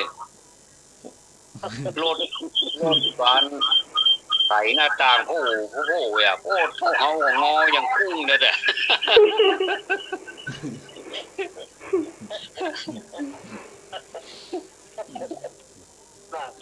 งออย่างกุ้งไว้หนุ่ย เนาะเอาคนเดียวแต่แม่น งออย่างกุ้งเผาอ่ะหนาวก็เดี๋ยวว่าได้แค่พอดีละหมด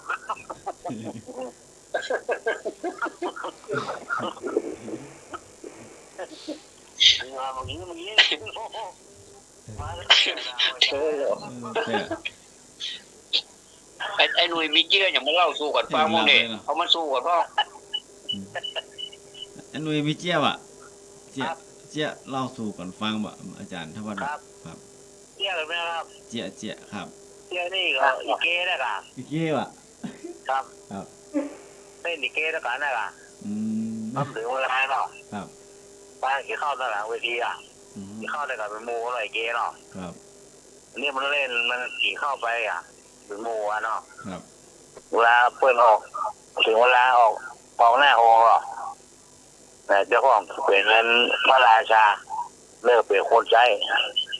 อย่าที่เข้าในการออกหน้าโฮมสบายเข้าโฮมเดียวค่ะมูจะกันแล้วหรอ มูจักกันเนาะ เข้าในการแท้ๆมูจะเอาคือโคตร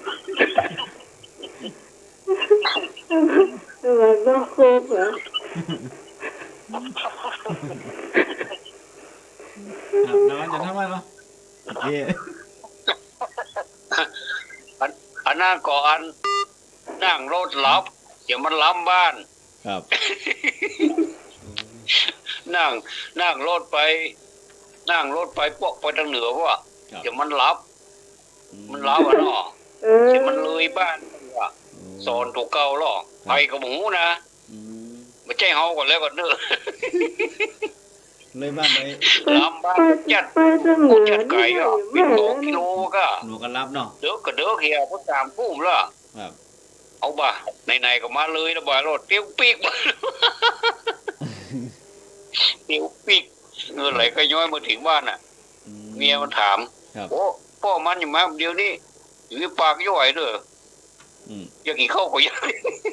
โลดสมองล้ำ รถบ่ได้รออะครับ มันเอาล้ำอาจารย์มัน มันเมาแล้ว มันเมาล้ำมันเลยไปอ่ะเลยไป2 กิโลอ่ะ ฮะ เตี้ยวปีกอะก็ เออเตี้ยวปีกเนี่ยอุทาหรณ์สอนใจหน่อยเวลานั่งรถเนี่ยอย่าไปรับถ้ารับแล้วมันม่วน ม่วนเนาะ เลยไป20กิโล นี่เพิ่งเอาไป2 กิโลนะถ้ามานี่โหนักกว่านั้นมันเย็นอ่ะ แล้วเพิ่น มาถึงบ้านเที่ยงคืนหมดอะ เพิ่นมาส่งบ้านก่อนครับ เตียวปีกนะ เตียวปิก ก็รถมันก็ไปพวกเนี่ยเตียวปีกไผ่ยี่ปีมาส่งอาจารย์ มันมีรถแล้วมันเดิกละ แล้วลูกหลานมารอรับก่อนครับ รอบประตูบ้านน่ะมาอย่างนั้นสุขเขามาอย่างนี้อ่ะ ลูกหลานมารอรับ ไปหาพ่อถึงว่ามารอรับอยู่ที่ประตูบ้านวะ ลูกหลานเอารถเข็นไปรับก่อนครับอาจารย์ มันมาแบบอ๋อมันต้องมาหาปูไอ้หรอลงมาดิ อันนี้ก็มีเนาะระวังเนอะอันนี้นี่เป็นอุทาหรณ์เนอะ นอนเนาะนั่งรถ นะครับ ใครหัวแหละ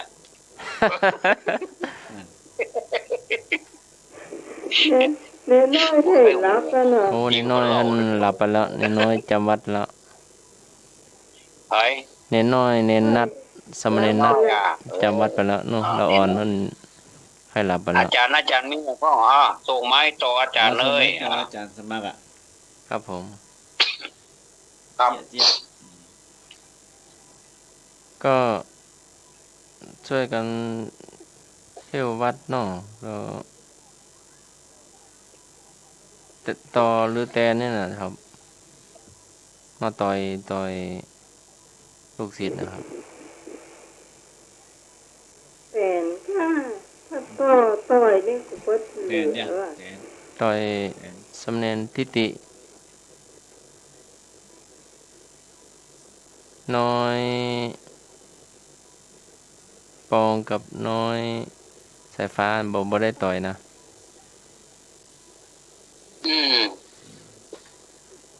รุ่นแตนลอย แต่ต่อยคนเดียวไม่รู้ว่าเป็นอะไรเนาะหรือว่าอยู่ใกล้ห้างหรือว่าไปพอดีเก็บ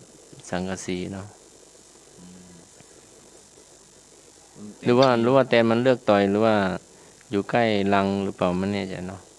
อยู่ด้วยกันหมดจ้ะ อยู่ตัวกันนะอยู่แวดกันนั้นน่ะ โอ้ เก็บคนหนึ่งก็กวาดหลังคาห้องน้ำนะคะแต่ทีนี้น่าจะอยู่ใกล้รังอะแต่ แต่ต่อย4-5 ตัวนั่นนะ โอ้ เนี่ย แต่กดไซคาถาของสามเณรละก็ แต่ไม่ชี้ก็ว่าเอาน้ำลายแล้วก็กั้นใจแล้วก็เอาน้ำลายแปะใส่โมเป็นคำโบราณก็ แม่พี่กระโดนเหมือนกันหลายตัวเหมือนกัน โดนอย่างโดนต่ออ่ะ น่าจะเป็นแตนตัวก็ไม่ใหญ่นะ ต่อไม่ได้ต่อนี่ต้องห้องใหญ่ นั่นก็เป็นแตนเนาะ แตน แต่ตัวพอมองหันอยู่นะแต่บนน้อยไปนะ แตน แตนก็อีกอันหนึ่งก็น่าจะเป็นตัวน้อยกว่าแตนอ่ะตัวน้อยเดียว แต่ทำรังอยู่ในแก้วคว่ำแก้วไว้ไปทำรังในแก้วนะแต่นี่โบไม่ได้ต่อยนะแต่มันก็ตัวน้อยอยู่นะแต่ ตัวน้อยเหรอ ครับตัวน้อยครับ แล้วก็ทำรังขาว แต่เป็นตัวน้อยนะครับแต่บ่ใช่แตนนะ อ้าว ตัวน้อยไม่ใช่แตนวะ ไม่แตกเขาหนอฮะไม่แตกเขาหนอน้อยอันหนาหนอ ครับมือนี่กะ เมื่อยกันเนอะ มือ โอ้ โอ้โห ก็พายามองยาเมงแล้วก็แม่ชีก็บอกว่าต้องกั้นหายใจแล้วก็เอาน้ำลายตัวเก่าแล้วก็ป้ายจะหายแบบถ้าจะเป็นสูตรโบราณเนาะ เจ้า ครับผม ไอ้หน่วยมีเรื่องเห็นก่อน นี่ครับ เอานี่มาแล้ว เบาวิทยุหน่อยนะครับพี่มาสายต้องพี่ว่าจะเป็นฟังมือถือที่ใช้มือถือเข้า ครับ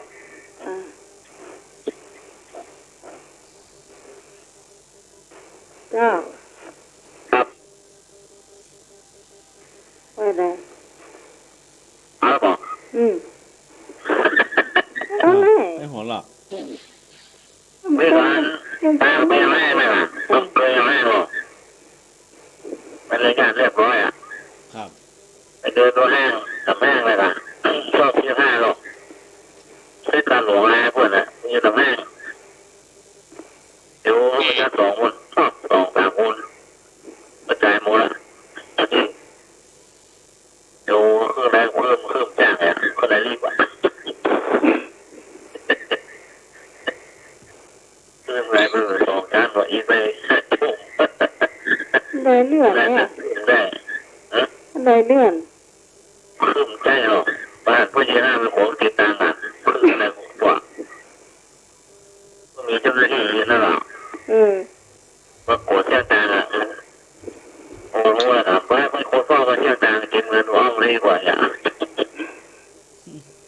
เดี๋ยวก็ได้จะได้รีบนะได้ดีนะดูไปหรอกเดี๋ยวไปพ่อไปแต่คนหนึ่งมองพ่อไปต่ำไปหุ่นต่ำไปหุ่นลุงนะโอ้ขอโทษครับขอโทษครับหรอขอครับเจ็บขอครับหรอ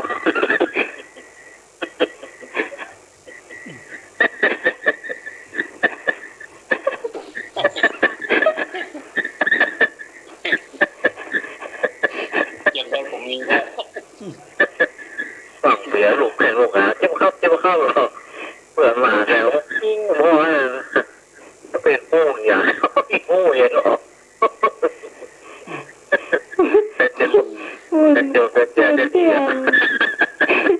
มันเตี้ยใส่เสื้อผ้าเนาะ ครับโอ้เจ้าเข้าหรอกแค่มดเต็มตีมาหัวได้จ้างกลางแล้ว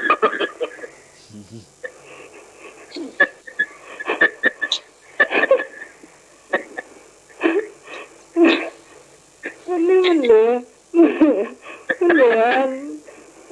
อันเสียก็คือนอดล้าเหมือน ก็ มีรถนั่งรถรับอ่ะขี่รถกูล่ะคนในแต่มองรถเพื่อนนะมีคนเนี่ยฮะรับลูกขี่รถยิงหัวแล้วรู้ โอ้ลุงเดี๋ยวนะลุงนะสมมติแขนเพื่อนนะไม่รับหมดอ่ะซื้อมากินได้มันว่าเมียห้องอีกเขามันจะแกล้งเอารับร่มตนมันจะถึงเป้าหมายได้นั่งรถเรียกอ่ะมาเมียอ่ะมารับอ่ะมันรับร่มอ่ะเอาคนเนี่ยโคตายหลงรู้ถึงว่าอ่ะสมมติสองเพื่อนอ่ะโอ้โหคิดได้รับลูกรับไว้หนูก็รับเนาะหนูก็รับนอนบ้านมันอย่าตื่นแท้แล้วได้ตีหรอก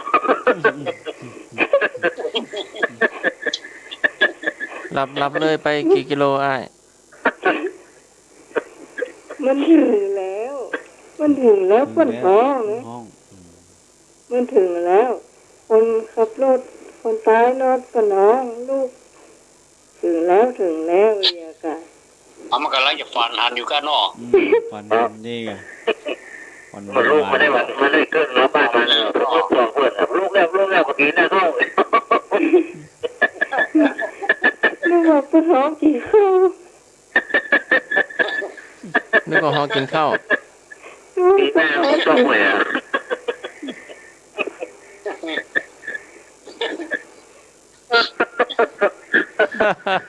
นึกว่าห้องกินข้าวกัน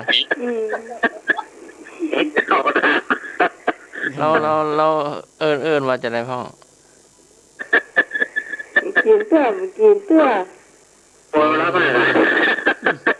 มากินเตื้อวันนั้นมันฟันมันเข้ากันรถแม่ใหญ่หรอกคนในแต่ลงว่าอ่ะเป็นปีกันรับอ่ะ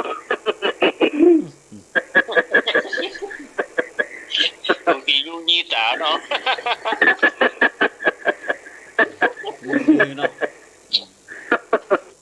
เอาละเอาบึกอ่ะเพราะโขนจะสั้นยังไงอ่ะบึกอ่ะ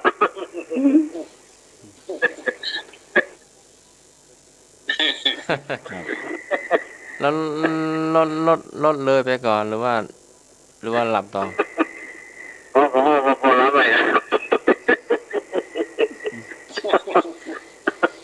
มีหน้าเขาจบเลย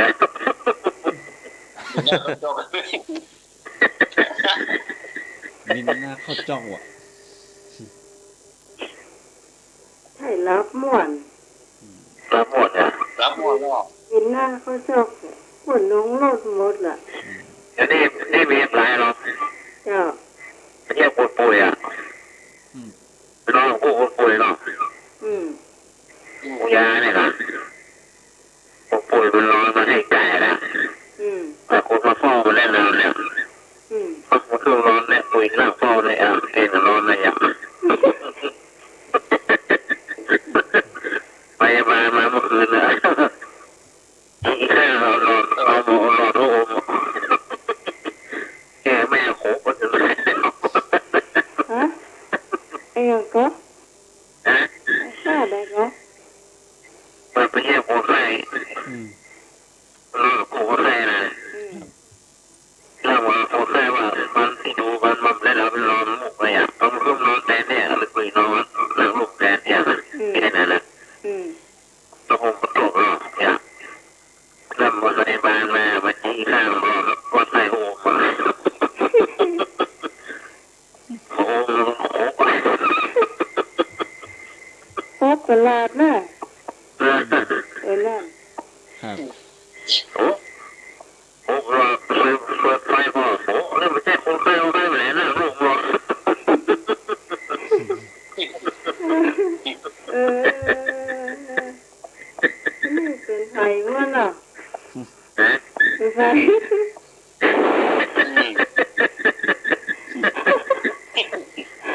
ก็สูงจองแล้วเริ่มสงสัยอยู่หน่อยนึงนะ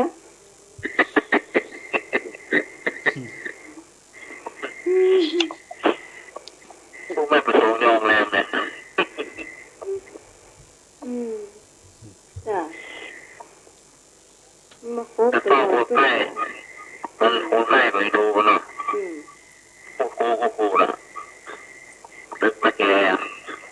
ปั๊บกูก็รอรอจะตามมาได้กูเปลี่ยนแล้วรอแกกูให้เป็นเรื่องลูกกูเลยไปเปิดร้านที่ข้างรถวัดไข่โอ้โห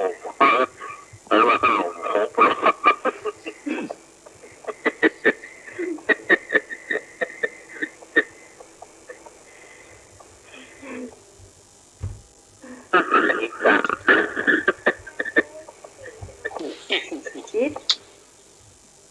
โอ้อีกว่ะ อีกนะ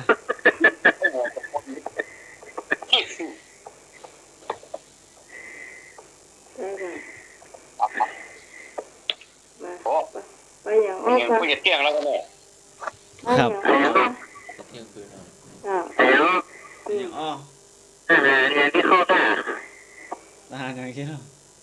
ฮะ แล้วอาหารอะไรที่เข้าตาแล้วอาหารเนี่ยที่เข้าตา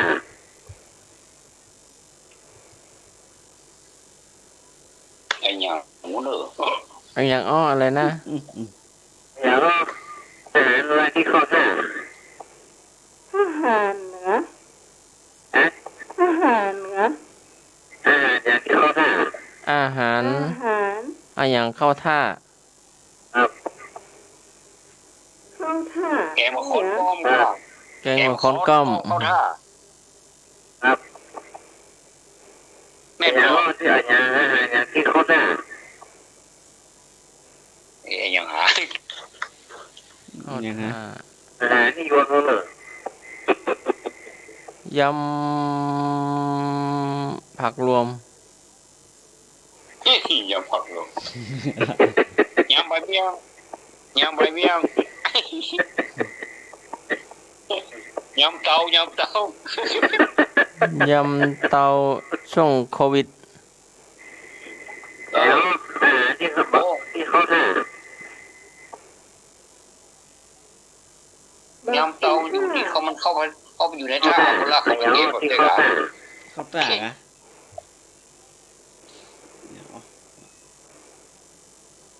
อันยังพี่หนาอันยังอ่ะ อันยัง อันอย่างพี่นันตอบบ้าได้เลย อันยังจ้ะ อาหารอะไรเอ่ยที่เข้าตาทุกวัน เข้าท่าทุกวัน ล้างถ้วยหน้าท่า เออนั่น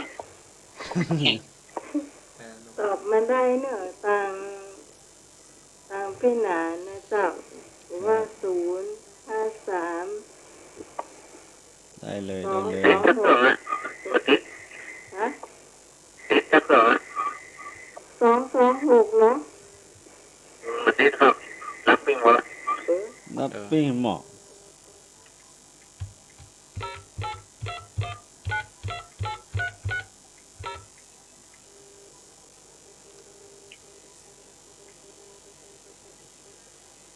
ที่มันใช้ได้มันก็ใช้ได้หมดเลย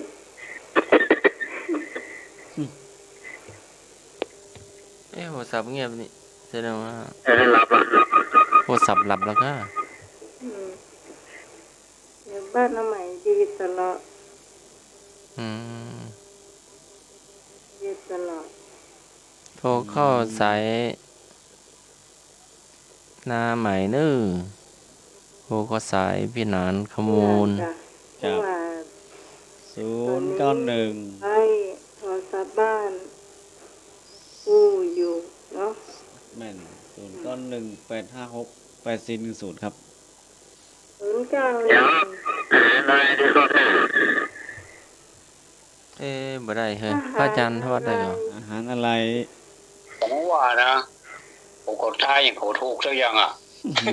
ลองใบ้ให้หน่อยก่อนเป็นกับข้าวกะ อาหารอะไรที่เข้าตากับข้าวก็ได้ มันเป็นกับข้าว อาหาร กะ เจ้าเลยเนี่ย เป็นกับข้าวเมืองหรือว่ากับข้าวไทยของเราอะ กับข้าวเส้นกับข้าวเมืองเส้นกับข้าวไทยกับข้าวไทยก็ได้ครับ มันเป็นอาหารเมืองอาหารไทยนี่เนาะ ครับเมืองขวัญเมฆอะไรครับ กินตอนไหน กรุงเทพนะ ก กรุงเทพนะ ใต้น้ำทะเลนะ ท่าพระจันทร์ น่าก็ท่าพระจันทร์ท่าฉลอมท่าจีน ถ้าจะตอบถูก นะ ท่าจะตอบถูก อาหารอะไรที่เข้าท่าที่สุด ถ้าจะเข้าท่าที่ก็หา ครับเข้าท่านะ ตาเฮืองอ่ะตา อาหารอะไรที่เข้าท่าที่สุดอะ เอ เอาอย่างแรกมันเข้าท่านะเจ้า เน่าละน่า เอาหรอ เอาเน่า เจ้า อาหารอะไรอ่ะมันเข้าท่าทั้งวันหรอ อาหารทะเลกะ ทะเลเนาะ มีเนี่ยเอาเองกะ บ่เคยได้ยินเนาะเคยได้ยินแต่นึกบ่ออกเนาะ ทะเลเนาะ อาหารทะเลเข้าท่าทุกวัน แล้ววันฝนตกก็เข้ากะ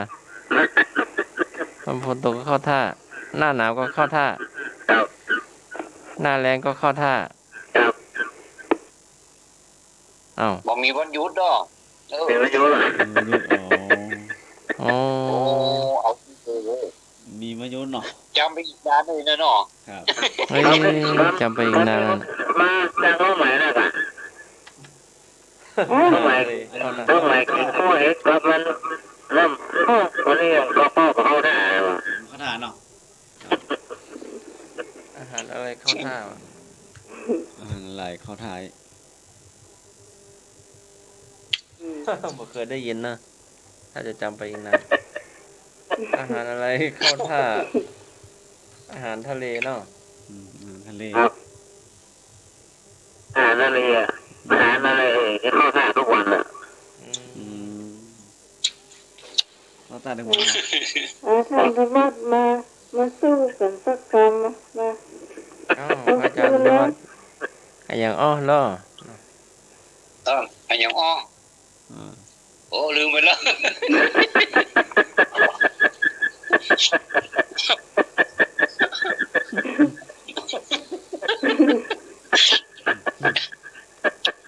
อย่างอ้อลืมไปแล้วอันนี้คือคำถามนะตอบแล้ว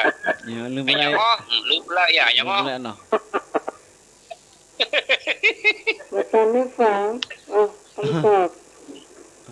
ไอ้อย่างอ้อก็ลืมไปแล้วอย่างอ้อ จำให้ฟังอ่ะ อ้าวเน่าหรือยัง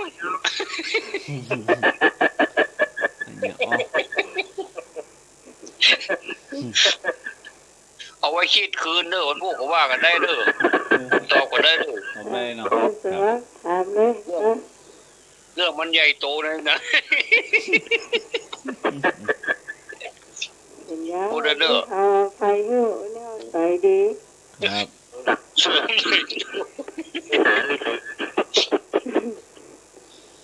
เป็นสมาถามเหรอ เขาเท่านิ้วก้อยพระน้อยนั่งบ่หักอย่างอ้อพริกเนาะ ไอ้ยังอ่ะ เขาเท่านิ้วก้อยพระน้อยนั่งบ่หัก ไอ้ยังนี่เดี๋ยวก็ไปกินยากไปจริง สูป่าพริกสูป่า พริกเขาพริก ก็พริก พระน้อย พริกเขาพริก สมัยนัดก็จำวัดแล้วครับเขาพริกครับ อ๋อเกาพริก อย่างนั้นว่าเหมือนตั้งยังไง ตะกี้ยังไม่ได้เฉลยจะรู้ อันนี้นี่เปื้อนเขาถามกันนะเซียวเขาถามกันไอ้ยังอ้อหาลืมไปแล้วอย่างอ้อ อันนี้อ๋อหาลืมไปเลย หาลืมไปเลยอย่างอ้อ ตัง ฮะ ได้มาขอยืมหน่อย ถามโม่กูเล่นโน่เอ้าเฉลยเนาะเอาเก็บคน5 บาทได้หลายรู้เลย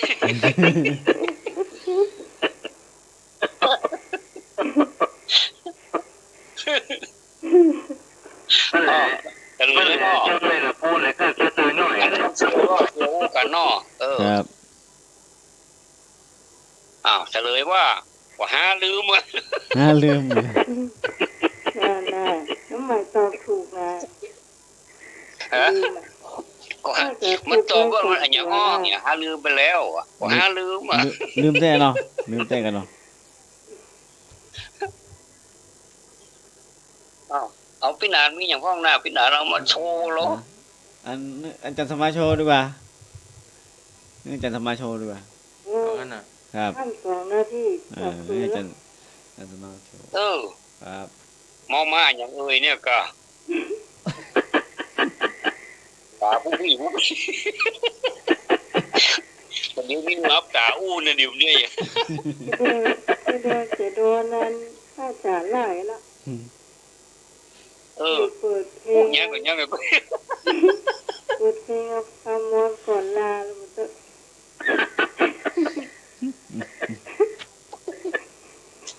พอวันนี้ลุงลางได้อาจารย์ได้ยังก็โอ้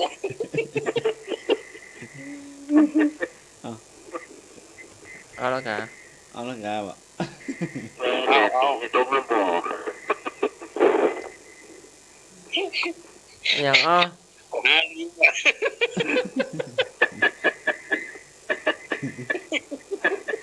ไม่ว่าอย่างว่าน้องมันลืมอ่ะเนาะก็หาลืมอ่ะ อาจารย์สมานว่าอันยังอ้อย สุดท้าย มาคืนหาเมื่อวันคอน ทำไมว่าใหม่ เมื่อวันถามเมื่อคืนคอน ครับผม ไก่ก็ไก่นอนคอนบนต้นไม้ฮะ กุฏิพระอาจารย์ก็มีบ้านนาไหมก็มีบ้านลุงหนุ่ยก็มีห้องทรงก็มี ไอ้ยังอ่ะ มาคืนหาเมื่อวันคอน มึง เมื่อคืนหาเมื่อวันคอนอะไรอย่างอ้อ เดี๋ยวไปถามคนถามก่อนว่ามันคือยัง สถานีก็มีบ้านหน้าไหมก็มีบ้านตาหนุ่ยก็มีบ้านทุกบ้านมี อาจารย์ถ้าบ้านผมมันมีนะยอมให้ผมปั๊บก่อน บ้านพระอาจารย์ก็ ถ้า มี บ้านผมยืนยันเนาะผมจะปั๊บอาจารย์เลือกเอาก็ ถ้าบ้านอาจารย์บ่มีนะพระอาจารย์ต้องได้ออกทางหน้าต่างน่ะ มีคู่บ้านเลยกะ ครับผมมีกูบ้านถ้าบ้านไหนบ่มีก็ต้องได้ออกทางหน้าต่าง ประตูอะที่ต่อประตู ครับเป็นประตูบ้านครับ ประตูบ้านเนาะ ประตูบ้านนั่นเตอร์ ธรรม เอา ดา อ น่ะ อกจากน้ำปองแล้ว ยกข่าวยกข่าวให้หน่อย นี่ นะ ปั๊บลงแล้วปั๊บลง เสียงคืนนะดูว่าจานดาละ อันเวลา ยังม่วนเอาถึงตี2เนาะ เราแต่คนเดียว อู้คนเดียวเตอร์ เวลาเนี่ย กำลังพระอาจารย์กำลังหัวเราะ อาจารย์ครับผมท่านระวังครับระวังครับผม จะเหลือพอ ไปนะครับ เหลือพ เดี๋ อ ยวเดี๋ยวนะครับ ครับผม คนกำลังลงหน่มเยอะนะ อาจารย์นิพนธ์นะครับ ครับ ตอนนี้เน้นรับนะครับผม เจ้า ครับ โอ้เจ้า ในธรรมะสังเกตทุกท่านนะครับรับเป็นปฏิครับผม เจ้า ครับ เชิญพรพี่หน่อย คนกำลัง เอา ลงหน่มเยอะนะ ไปไปก่อน ครับไปนี่ ครับ อันนี้ผมลาก่อนเนาะ กับการนมัสพระอาจารย์ทวัดก่อนเนาะครับ ครับ ครับผมครับความจริงผมรับอู้นะอาจารย์แต่ก็อู้แบบมีศีลเนาะพอดีเฮ้ยเขาถ่ายดีกว่าเป็นการฝึกฝนอย่างหนึ่งเนาะ ก็มีอย่างนี้หมดแล้วเนาะก็ได้ใจได้เนาะแต่จะใจมีผู้รักษาเวลาขับรถเขาก็รับตาได้ก็ยังแควนตายกับตายเอาแล้วเนาะใจเข้าใจ วันนี้ให้ดีที่ห่างอยู่ได้ขออภัยกันเน้อเนาะขอความสุขความสวัสดีจงมีแด่พี่น้องทุกท่านเนาะนมัสการท่านพระครูสมุวิสุวัฒน์ด้วยนะครับนมัสการท่านอาจารย์ธรรมเน้อครับการนมัสการพระอาจารย์ธวัฒน์อย่างสูงครับจำเรียนไปพุ่นละเนาะเจริญพรอันพี่นานธรรมูเน้อครับสาธุครับเจริญพรคุณพี่สมัยเน้อและทุกท่านเน้อเจริญพรครับครับผมกับพระไว้คงลบอาจารย์นักที่เมตตาเนาะว่าสาเหตุฝนตกยังเลยยังมามีดับปิ้งนี่ดับปิ้งมวยเอาค่ำคืนนี้ก็ได้เวลาเนาะได้นำจากไปรายการโดยวันพุธได้พบมาป้ากันใหม่เนาะขอคือเป็นรายการทำมาใครเครียดทุกท่านนอนรับฝันดีนะครับเน้อครับก็สวัสดีครับ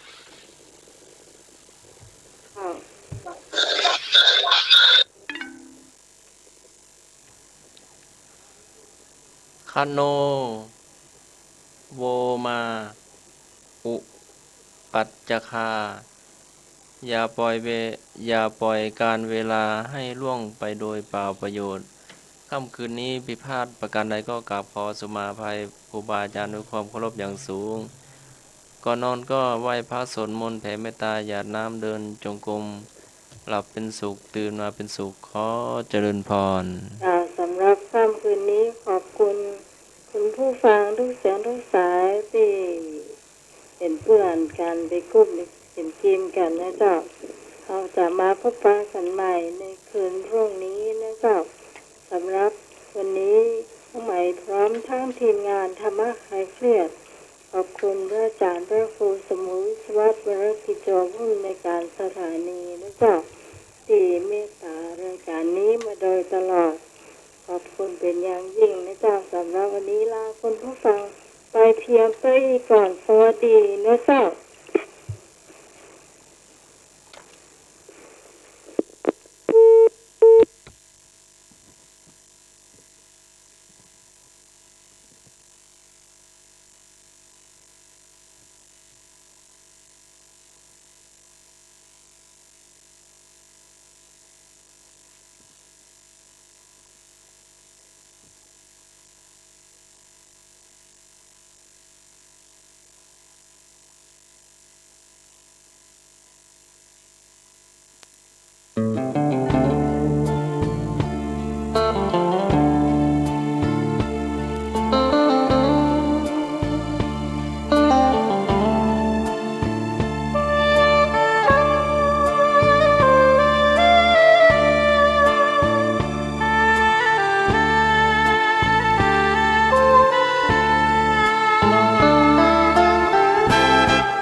ไม่ใช่ดวงพาดีร่ำรวยมั่งมีเพราะเราดีกว่าดวงลองทำไม่ดีดูสิมัวจะพึ่งดวงชีวิตจะร่วงเจอกับทุกตรมดวงดึงไม่ดึงให้เราพึ่งขยันต้องมีสักวันสวรรค์ลอยมาให้ชมตัวคุณและฉันไม่ฝันแหลงลมคนเขาจะชมว่าเราไม่งอดูหวานพืชอย่างไรก็ได้เช่นนั้นหากคอยคืนวันชีวิตเราท่านน่าห่วงมีหนึ่งสมองสองมือยืนได้ทั้งปวงฟ้าหรือจะห่วงในความสำเร็จของเราดีกว่าดวงอย่าให้ดวงพาดีเรามีศักดิ์ศรีไม่ใช่คนโง่เขลาอบายมุขมากมายอย่าไปมัวเมาทำดีเติมเข้า เพื่อให้เราเนื้อดวง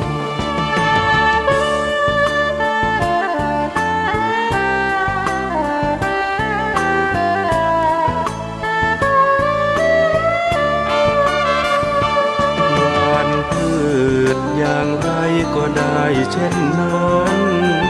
หากคอยคืนวันชีวิตเราท่านน่าห่วงมีหนึ่งสมองสองมือยื้อได้ทั้งปวงฟ้าหรือจะห่วงในความสำเร็จของเราเราดีกว่าดวงอย่าให้ดวงพาดี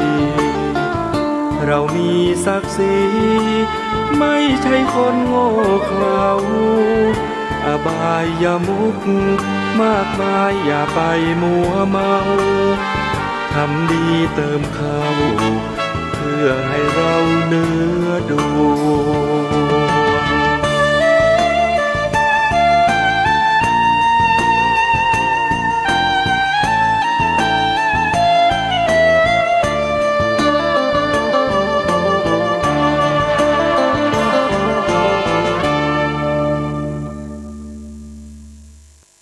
กัมมุนาวะตัตติโลโกสัตว์โลกย่อมเป็นไปตามกรรม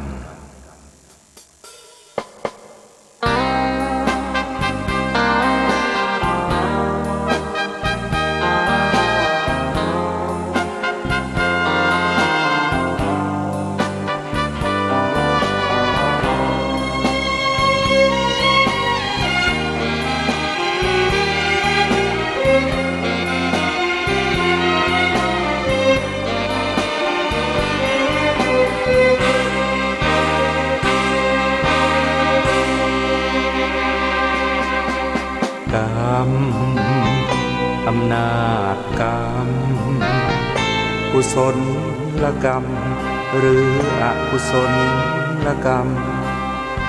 ทุกการกระทำเป็นกรรมชั่วกรรมดีคนเราเกิดมาเป็นไปตามกรรมเช่นนี้ทำชั่วทำดีล้วนแต่มีผลกรรมอำนาจใจสติข